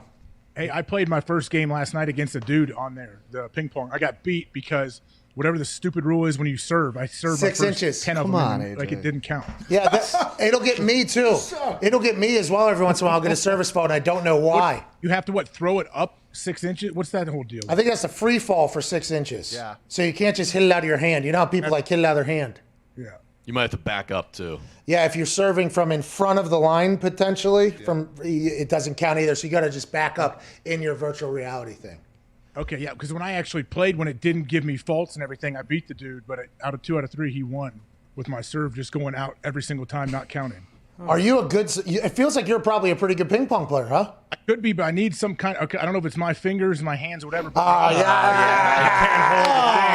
can't hold the things. Listen, I'm putting legit topspin on my forehand. It's a burner. And I keep hitting the buttons though. My fingers hit like the buttons underneath. Is there any way to turn those off? It doesn't matter. The A button's the only one you can't hit because that brings up the menu. Everything else you can hit. What do you mean? You're talking about the side and the back? Yeah, all of them. I feel like it buzzes my controller and does something when I hit it as I'm trying to just dominate on a forehand. You'll figure it out. I had to get through a couple hands. I had my hands in certain different places, but now I've found it. I'm like right here on that thing. But it is awesome. It is such a good game. You like it, huh? You do. Yeah, you can't wait to fucking get in there. Oh, no, it's definitely fun. I went into that, and then I walked into the one like bar game where you just go and knock people out in a bar and then get them on the ground and hammer fist them. Like, that was fun. Whoa, hell yeah, dude. You get on top of them on the ground. Hey, by the way, you go for a kick, right? You go for a kick, and it's like, oh, not even there. Sorry, gotta go down. You do. Hey, they're trying to kill you in there. Yeah, okay? yeah, true. What do you want? They're jumping on my back. I threw a couple kicks before I realized it didn't work. I had sensors in my legs. Oh, man. I was in there for 2.5 hours last night. I came out of that thing and my eyes didn't work for like an hour and a half. I was like, oh my God, I'm seeing like 10 different things. Can you do multiplayer for that bar fight game? That would be awesome. We could walk in. Oh, back to back. Bass Brothers. Back to back. Just fucking throw it. Oh, this was for you. That'd be awesome. Did you get in the thrill of the fight yet? No, okay, it's the good boxing's thrill of the fight. Yeah, thrill of the fight. It is a good time. My oldest brother has an Oculus too, and he was texting me last night trying to get me to add friends or whatever. I don't know exactly how to do it, but I added him at least. I'll tell you what, when you get in thrill of the fight, it's an easy game. Sternum, sternum, sternum, sternum jaw, bang, Baggity. dead. Out. See their little fake body collapse. So can you not post clips from Twitch on your Twitter? No, yeah, we just didn't take any. I mean, I was on for 2.5 hours. I mean, it was a long time. It was a little sturdy. I forgot to eat in my fasting window because I got trapped in virtual reality there. I mean, sometimes you got to come back to fucking real life, Pat. Jeez. It's unbelievable. Virtual life gets you. Well, you meant to fast. You got WrestleMania coming up. You want to look all ripped up. Now, relax. Royal Rumbles this weekend. Look out. Hey, what are the results? Negative. Oh, we're good. Let's go to Adonijah, I believe. Adonijah in Houston. Oh. All right. Oh, no. Jeez. He just said in chat, I can't wait to talk to you. I used to be silenced him. This is the Lord himself. Y'all hear me? Adonijah, what's going on? What up? Sorry, I was on mute. We noticed. Did I say your name right? I think so, right? Yes, you did. You did this time for once. Whoa, come on, dude. Take it ease, dude. Can we maybe be a little positive? Sorry, Come on. Jeez Louise, dude. Adonijah, what do you want to talk about down there in Houston? Adonijah, Casario, it's all the same thing, man. Bingo. Well, Cesario and Casario are not the same thing. They're vastly different the way they sound. But Adonijah, what do you want to talk about down there? Is everything burning down in Houston right now? So I'm actually on the Houston Texans fan page group, and everybody is all over the place who's watching me. You guys hate Easterby or no? Everybody hates Easterby. Everybody hates Easterby. That feels like that's the move. It feels like everybody literally hates this guy. Does he even know it, you think? Or are they so dialed in on the Lord, they don't even know what's going on outside? Yeah, it is odd. Does Cal McNair know that what's going on outside for the thoughts? You think? There's no way he doesn't know how the rest of the world is viewing his situation. I mean, there is. I guess if you're completely unaware and you have zero awareness, one of the character traits I talk about that is most important in a human being is having some self-awareness. Maybe he doesn't have any. I don't know. Him going, he led off the press conference and took no questions and left the Zoom, I guess, is what they said. So he probably knows that there's some sort of shitstorm brewing. But does he know why? Was he with Easterby? Were they on the same Zoom? Can we find out some more information on where Cal McNair and Easterby's relationship stands? Is there any chance Cal McNair is potentially realizing the hellstorm that's coming? I don't think so, because Cal only cares about one man's opinion, and that's a big man. And that's who he connects through with Easterby. Oh, yeah. You said it yesterday. Not everybody loved Jesus Christ, and I'm sure Easterby's thinking the same thing. Yeah, but is Cal McNair thinking the same thing? That's the big question. Yeah, I don't think he's too in touch with anything. He does kind of just seem like a big, fat, dumb doofus with a lot of money. Hell of a stash. In that story, though, that we talked about, Nick, I think we forgot to mention they were calling Cal McNair Tommy Boy. Yeah. Hold on. Cal just sold 500,000 brake pads.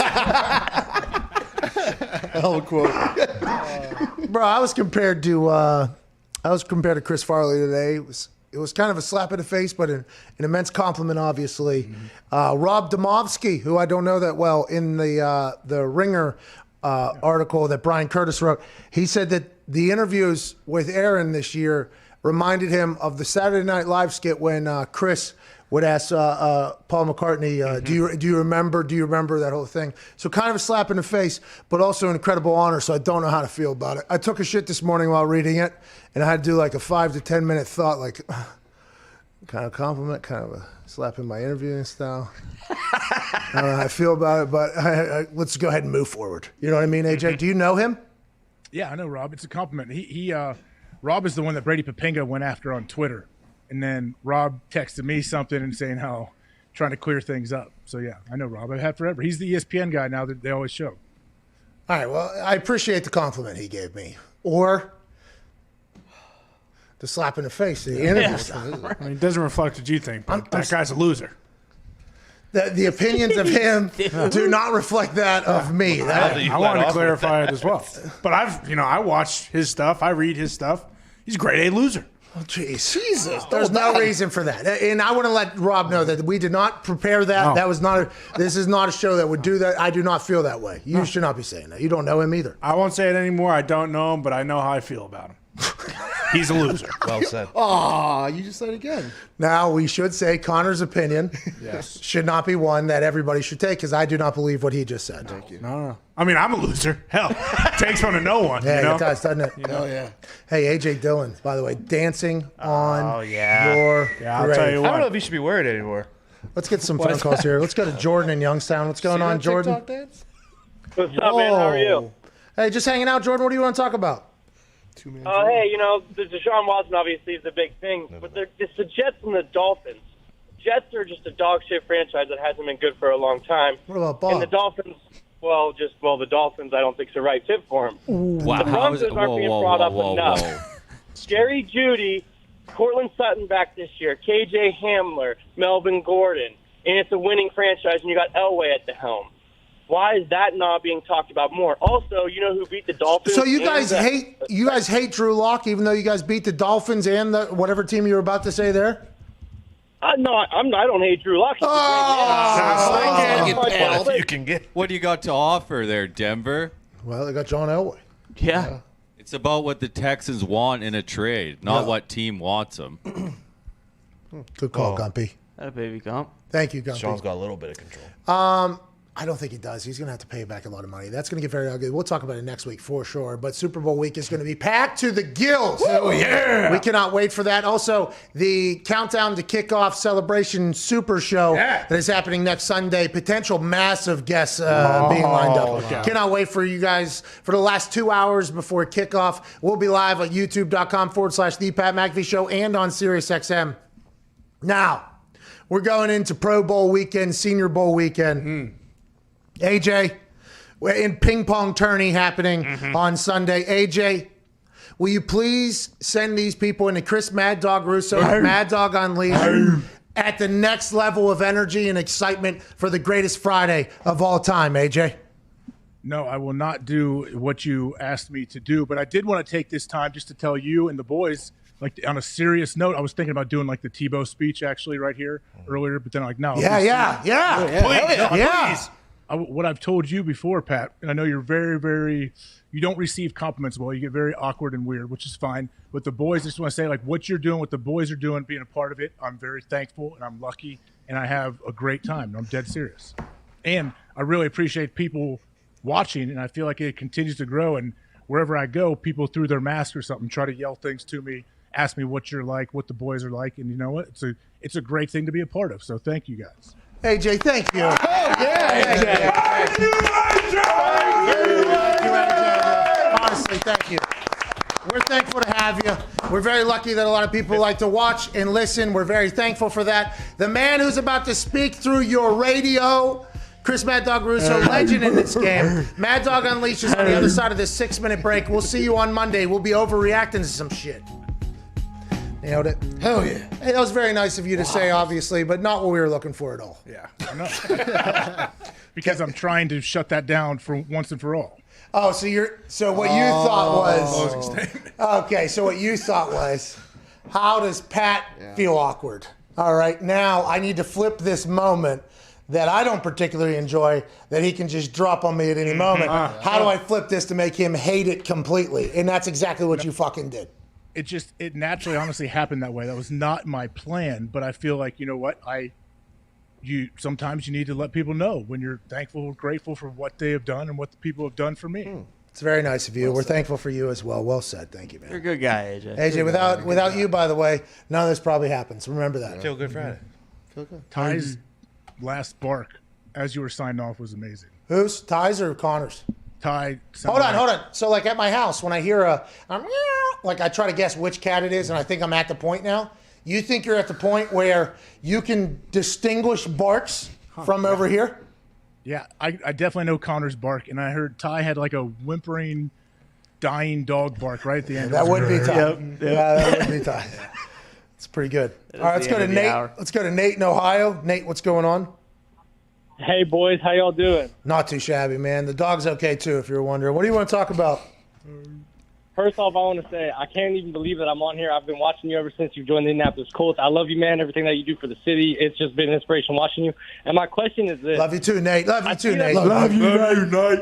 Hey, so the 49ers obviously have been dabbling with Matthew Stafford. And don't get me wrong, I'm not saying that it wouldn't be a good fit. But since, I'm not saying that they won't pull the trigger, but since they don't seem too interested in pulling the trigger by them being the Lions, do you think that the Colts and Chris Bowden them should hop on the gun and 1-2 first-round picks, if not multiple, 4-star, some good players, you know what I mean? Nate, great question. I appreciate your love there early in the call. Matthew Stafford is allegedly almost to the San Francisco 49ers if you listen to Victor Frank NFL. Vincent Frank NFL. I apologize to Vincent. That is on me, Vince. That is 100% on me. Allegedly, they have already offered 2 second-round picks and 2 third-round picks. This is all alleged. We do not know Vince. We hope Vince is giving accurate information, because if not, he is perpetuating a wrong that happens on Twitter far too long. Mm-hmm. I have sources that say he may not always be correct. What? That's right. Oh, Vincent Frank. Vinny. Okay, so take what we just heard from the COVID cowboy with a fresh-ass new cowboy hat. By the way, AJ, have you seen that? It looks a little bit different. It is a little bit different. It's a lot of it different. Midnight Blue. Midnight Blue. He got that sent. A real cowboy sent that to him to the house in a thing. I'm sure you have these because you got to get a Kentucky Derby. Look, it's got a mirror in it. Look at this thing. Whoa! Holy shit! It's got a fucking storeway. That case feels like it'd be cost more than the hat. No, don't you ever say. You see that hat? You don't see the edges on that hat. Yeah, cut glass. No. Anyways. Legit ones. Legit cowboy hats are. Schlegel has many of them. Yeah, I know they're not cheap. Oh, the new strength coach for the Jacksonville Jaguars. He's going down there tipping a cap. How do you do? What if Urban decided to wear a cowboy hat on the sideline? Would love it. If fucking Schlegs and Urban are just walking the side, well, that would be awesome. I'd love everything about that. Anyways, Vincent Frank is saying that Matthew Stafford 49ers, 2 second-rounders, 2 third-rounders. We talked to Daniel Jeremiah earlier at Move the Sticks. He said that some teams would want more second-rounders and third-rounders as opposed to a 1, depending on where the 1 would be or whatever. He kind of alluded to that. And as a poor interviewer, I did not follow up on that and ask him what he meant, but the conversation was moving pretty well. He told an incredible story, which was awfully aggressive to start, but he hit a fucking home run, so good for him. But if Matthew Stafford is already in conversations, Michael Lombardi said yesterday he thought that deal would be done within the next week or so. He has to come to the Colts, right? And if not, what are the Colts going to do? I'll be intrigued to see how that whole thing plays out. Wait, Matthew Stafford has to go where? Colts. I want him to come to the Colts bad, but it feels like he's probably going to the Niners. If you listen to Dan Cilio of the Dan Cilio Show and Vincent Frank of Vincent Frank NFL. So what about where is Jimmy Garoppolo at with his contract? How do they move on from him? What is it? I assume they would trade him. I don't think they owe him much money. No. Zito said bring him on home to Chicago. Bring Bring him home. What about Indy? Wouldn't Jimmy G be a fit? All right. Let's not talk about that. Younger, That'd be pretty cool. That would be nice. younger, less accurate Phil Rivers. Come on. No, That is nowhere near Come similar. on. I mean, first of all, Philip Rivers does not deserve that. Like even being Jimmy G's a much different quarterback than Philip Rivers. They move the same. Why did he zig that one time? Terrible decision. You know what I mean? He should have just zagged. Just go out of bounds. Walk out of bounds. Instead, he goes in there, hits him, tears his ACL. Now, granted, they come back, do their thing, but then he disappears again. It's like I feel like it's a whole different story there. The cap hit for the Niners if they trade or cut Jimmy G is $2.8 million. Yeah. See ya. Bye, Jimmy. Come on home. So that Stafford in that offense would obviously be wild to watch. I'd like to see him here in Indianapolis because I would like to, see a successful run here in town, and I think he would do that. But it feels like that's why don't go? It seems impossible. It seems impossible, but Irsay, go on down there, talk to Jack Easterby a little. Come bit. on. Come on, go on, talk to Jack. Get Deshaun Watson here to Indianapolis. Got the cap space. Got the team. Don't have a quarterback. If we move on from Jacoby Brissett, I'm not saying we should, but if we are thinking about moving on, let's go get down there. Take a cross or two. Come on. Throw some holy water on that something. Hail Mary. Excuse me. Come on, it's in the division. You have to see him twice. It'll be like a homecoming every year. Yeah. People are saying he's potentially end up at the Colts. There's no way that happens, right, AJ? If it does, that's awesome. But how could you do that if you're the Texans? I don't know. I'm just wondering if you think there's a possibility that we get Jack Easterby on the show. I hope so. God damn it. I hope so. So bad. I hope so. Actually, hey, if you do have him on the first 2 hours, I'd rather sit and watch that as a fan. No. No, you would have to be a part of that one, dude. You would have to be a part of that one for sure. Did you see Ariel today? He was kind of, more subdued. Still smart-ass Ariel, but a little bit more subdued. Did he not wear a mask? No mask. Glasses. Wore his glasses. Talked about the hoodie he was wearing of a player he just learned about. Screensaver. Yeah, he had me on his screensaver when I had my long hair. He talked about your long hair, the whole thing. I had a buddy that texted me. He's like, hey, man, I'm not sure if Ariel is doing, if this is, a bit or whatever, but if it's not, this is disrespectful.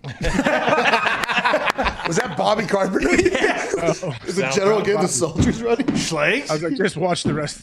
You got to watch a couple, some other appearances, I guess, of Ariel. You wanna, He's good, though, whenever he gets going. Yeah. It's great, though. You're right. There's ESPN Ariel on the sidelines and doing little hits on SportsCenter, and then there's the guy that comes on this show.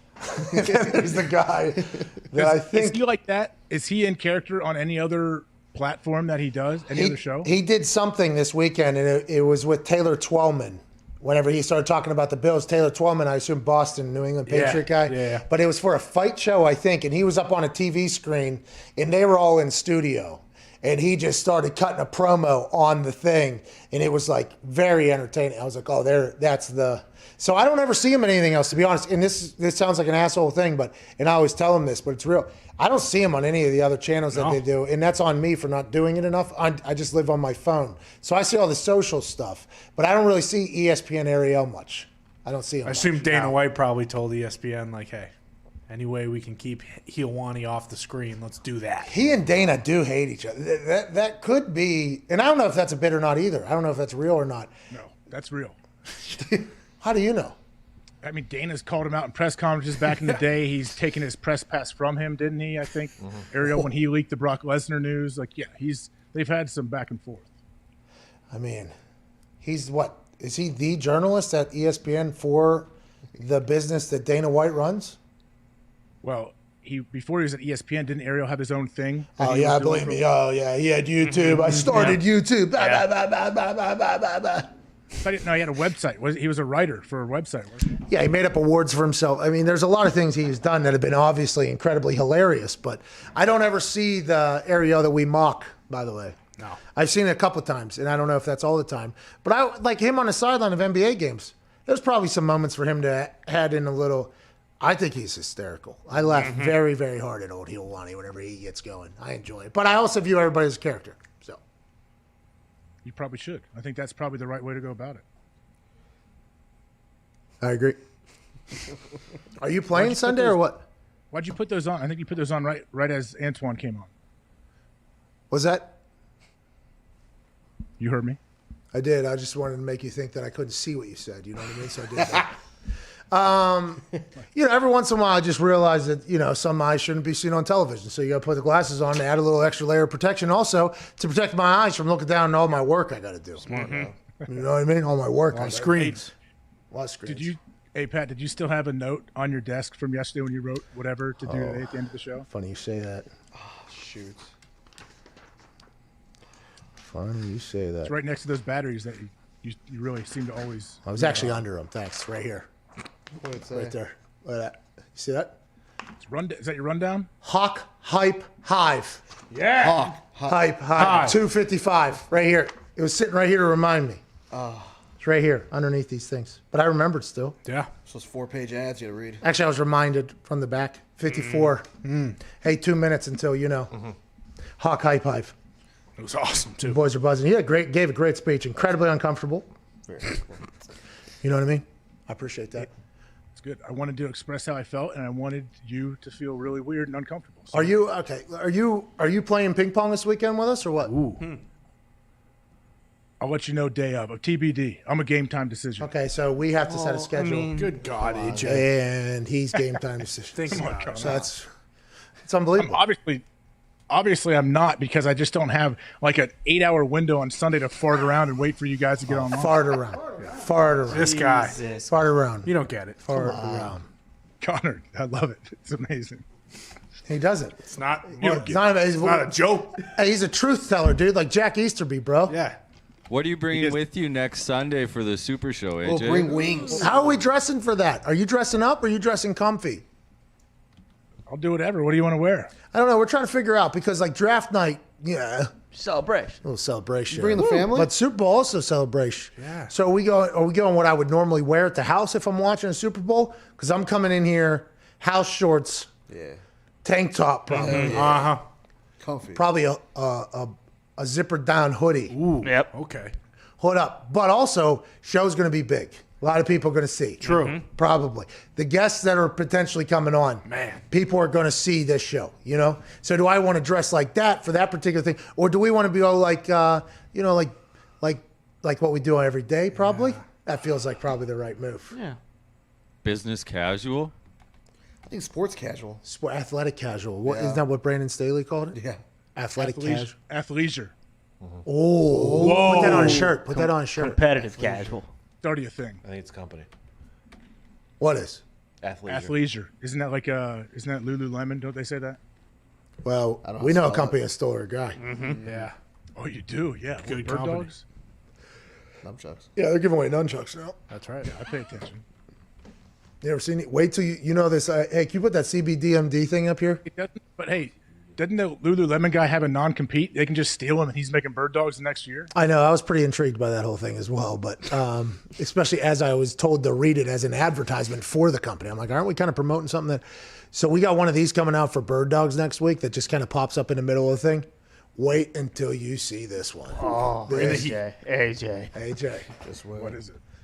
I'm pretty proud of it. What is that? Like how? What could it be?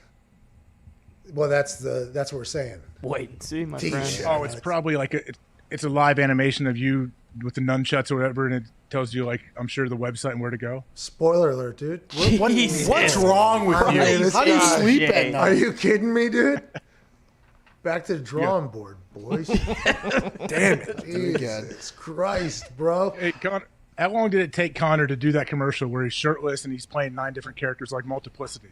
Oh, A few hours. that thing never finished. No. Never. Oh, you're talking about the one in here. Yeah, there was one that never finished. Yeah. The one in here, though, incredibly well done. Incredibly well done.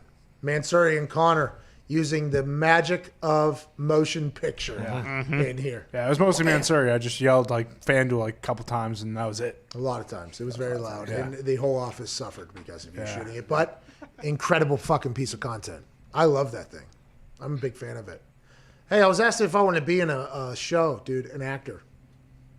What? Did you say yes? Well, that's the thing.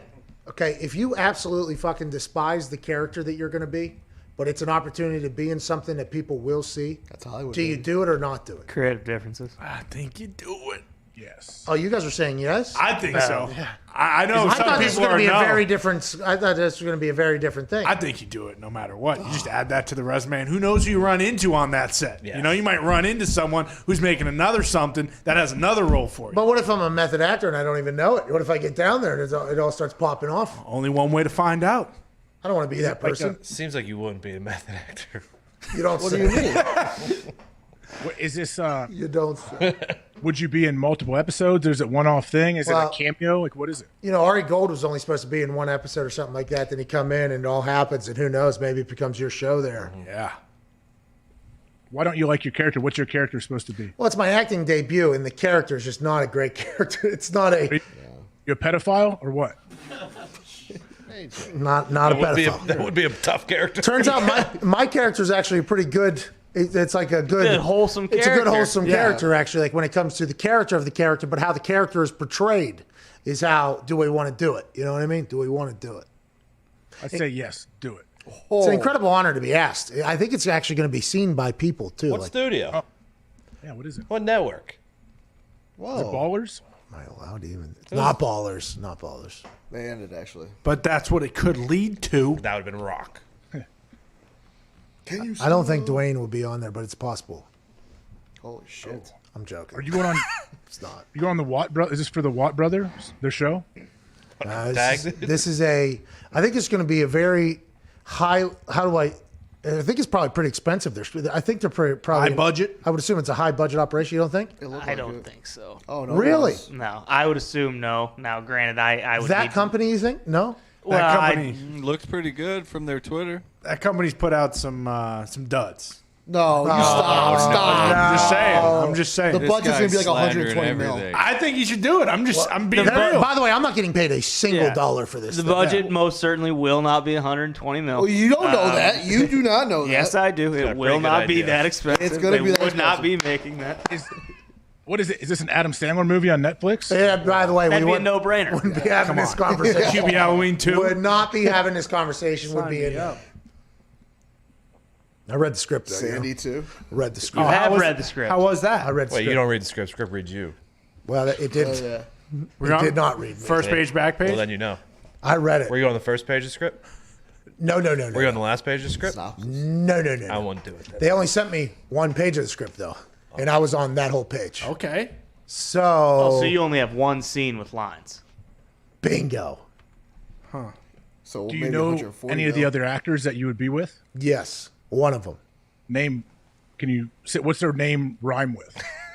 I don't even know if I'm. I don't know what. I don't know. I don't know. I don't even know. You can do it. You're not even going to do it. They're probably going to give the gig to Russell Wilson or Timmy Tebow. It sounds like it's a nice.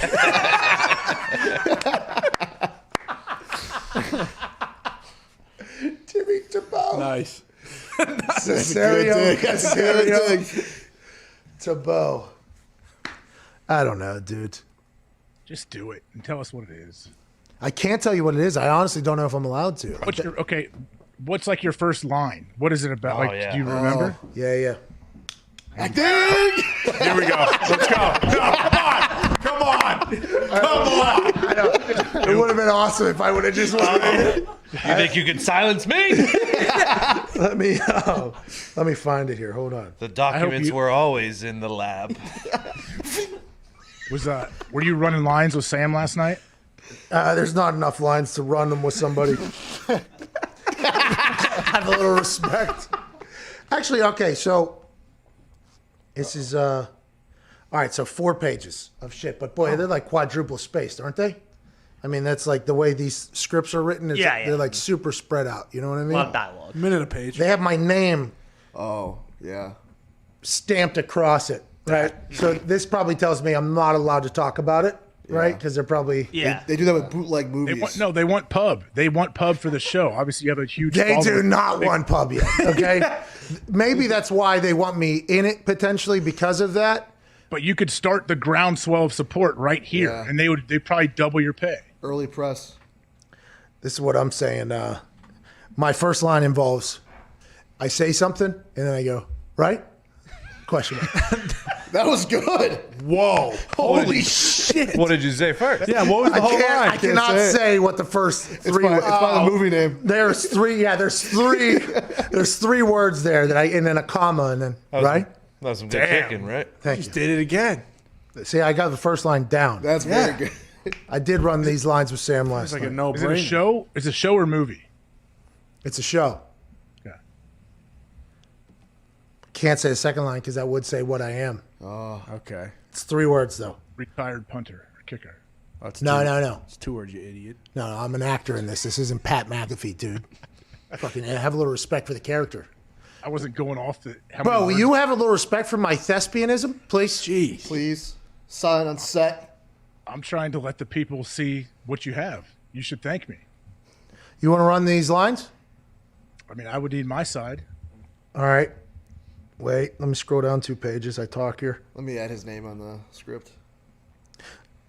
Every word that I say would be Hey, relatively. after you say right, does it say like in quotations, like with a quizzical look, he stares at That's a good whoever the other question. guy is? No, none of that. It didn't get into enough detail, but they do emotions up here in the first paragraph. Oh. You know, like, wow. Oh yeah, that's the action. That's for you. That's to help you out. That's helped me out. Mhm. That's how I'm feeling? How you're supposed to be acting, yeah. Okay. Oh, see, I can't read any of these things. Anyways. Can you go off script or? I don't think so. I don't think I'm going to be allowed to improv down there. You never know. I think my character would probably say that. I will say I believe the shooting is in Atlanta, Georgia. Okay. I believe that's where they will be shooting it at. Tyler Perry, right? One of Tyler Perry's movies. I know he bought that whole old military base. He did. It was not Tyler Perry. It is not a Medea movie. Not yet, though. Like, it could lead to that, is what we're saying. Maybe Tyler Perry sees me down there. Yeah. There's a little bit of a whisper about my acting abilities, and he says, "Hey, come on over to my military base or whatever." Medea's going back to jail. Are you mean new season of Atlanta? Wow. That would be awesome. Really cool. That'd be awesome. See? This is what it can Who lead went to to. jail? I'm a big Don Glover fan. What's that? Ty said something about jail. Who Yeah, went to jail? Tyler Perry, dude. Medea goes to Medea. jail. Is That's a a good one, fucking yeah. smash Awesome. hit. The chat saying Walking Dead. Is it Walking Dead? No, I'm not one of them zombies, but I'll tell you what I would sell out. Like the guy in the red. Oh. Guy in the red, I think. He Biting would. off Is it kneecaps. a show that you would watch? Is it a show that I would watch? Yeah. I think I would if it was done well. Have you watched it, or is this a brand new thing? I think it's gonna be brand new. Ooh, is it the pilot that's not going to get picked up? I don't think I'm in the first episode. What's this guy No, do? no, Look, no. he Come already on. ruined the Bird Dogs commercial. Now he's trying to ruin the show. Bro, I'm on episode 107, so that's episode Ben's 7. doing well, Nick. I'm on the 7th episode. Yeah.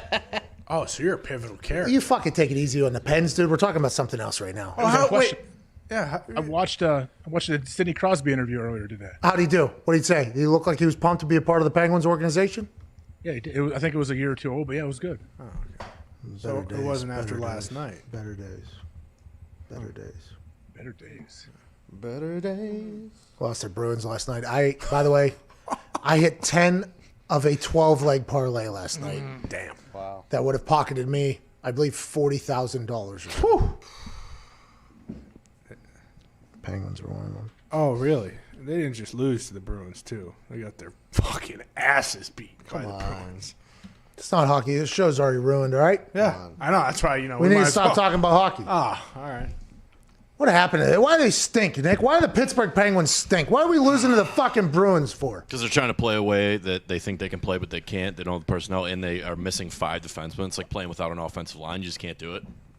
You don't even have an offensive line. Of Tell course you them the guys beat truth, us. Nick. Get out of here. Tell them the truth, Nick. The Bruins are the best goddamn team in hockey this year. Actually, it looks like the Montreal Canadiens. Oh, Ariel Hawani's. Arch rival to the Bees. Hate the Canadians more than I hate the Yankees.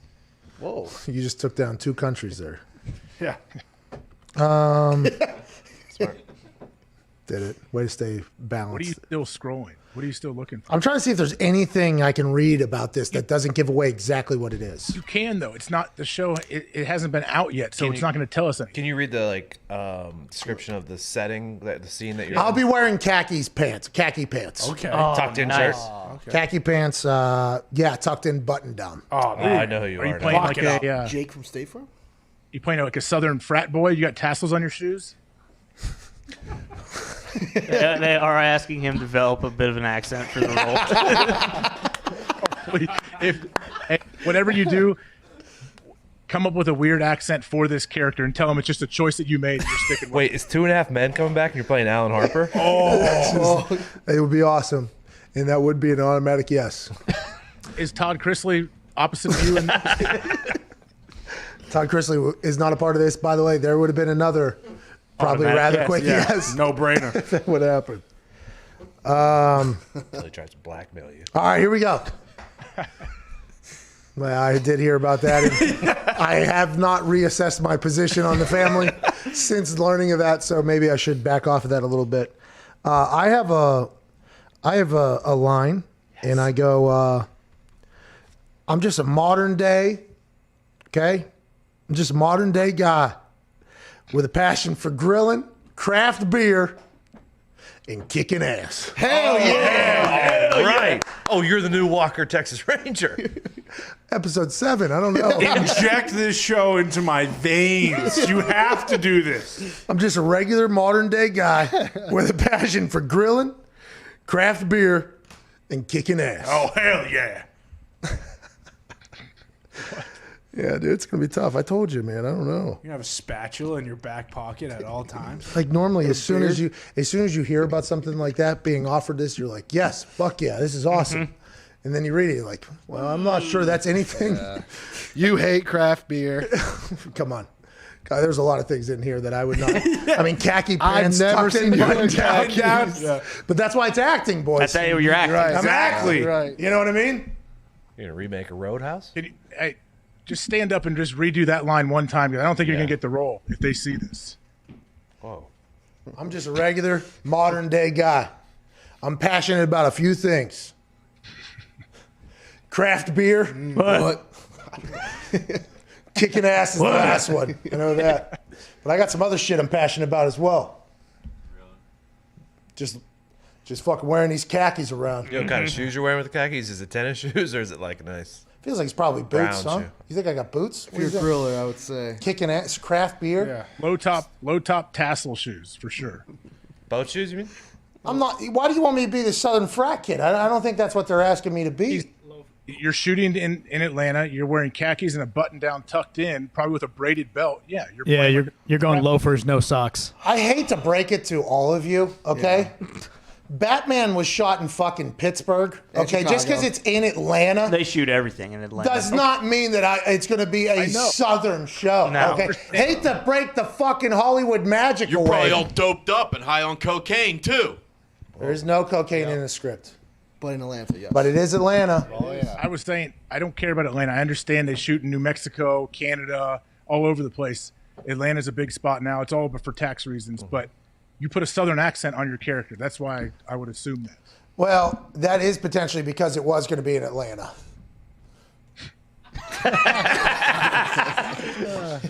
So you thought because they shot in Atlanta, it was just going to be a show that takes place in the South.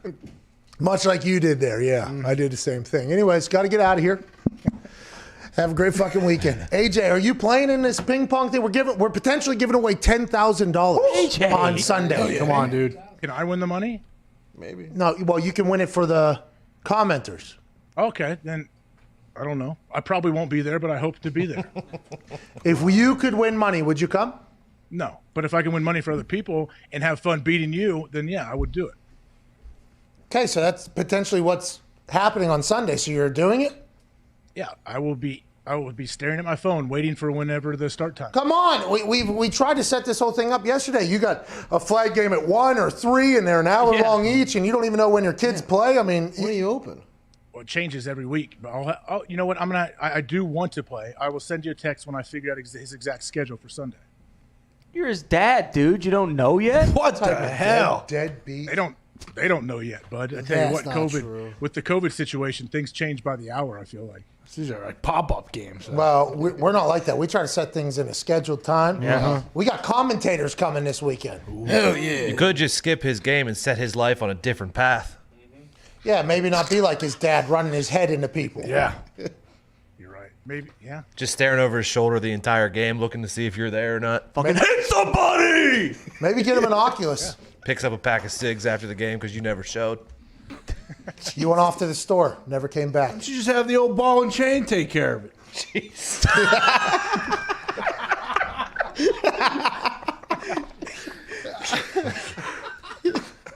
An awesome term from 1970. Go grab the anchor. All right, that's the show, man. Sunday, probably at noon-ish. We'll be going live from the Oculus Arena. Ty and Connor will be commentating the action. Yeah. We will lead off with a warm-up, obviously, a warm-up fight, some others. Then we'll get into the ping pong, slalom, run, giveaway challenge.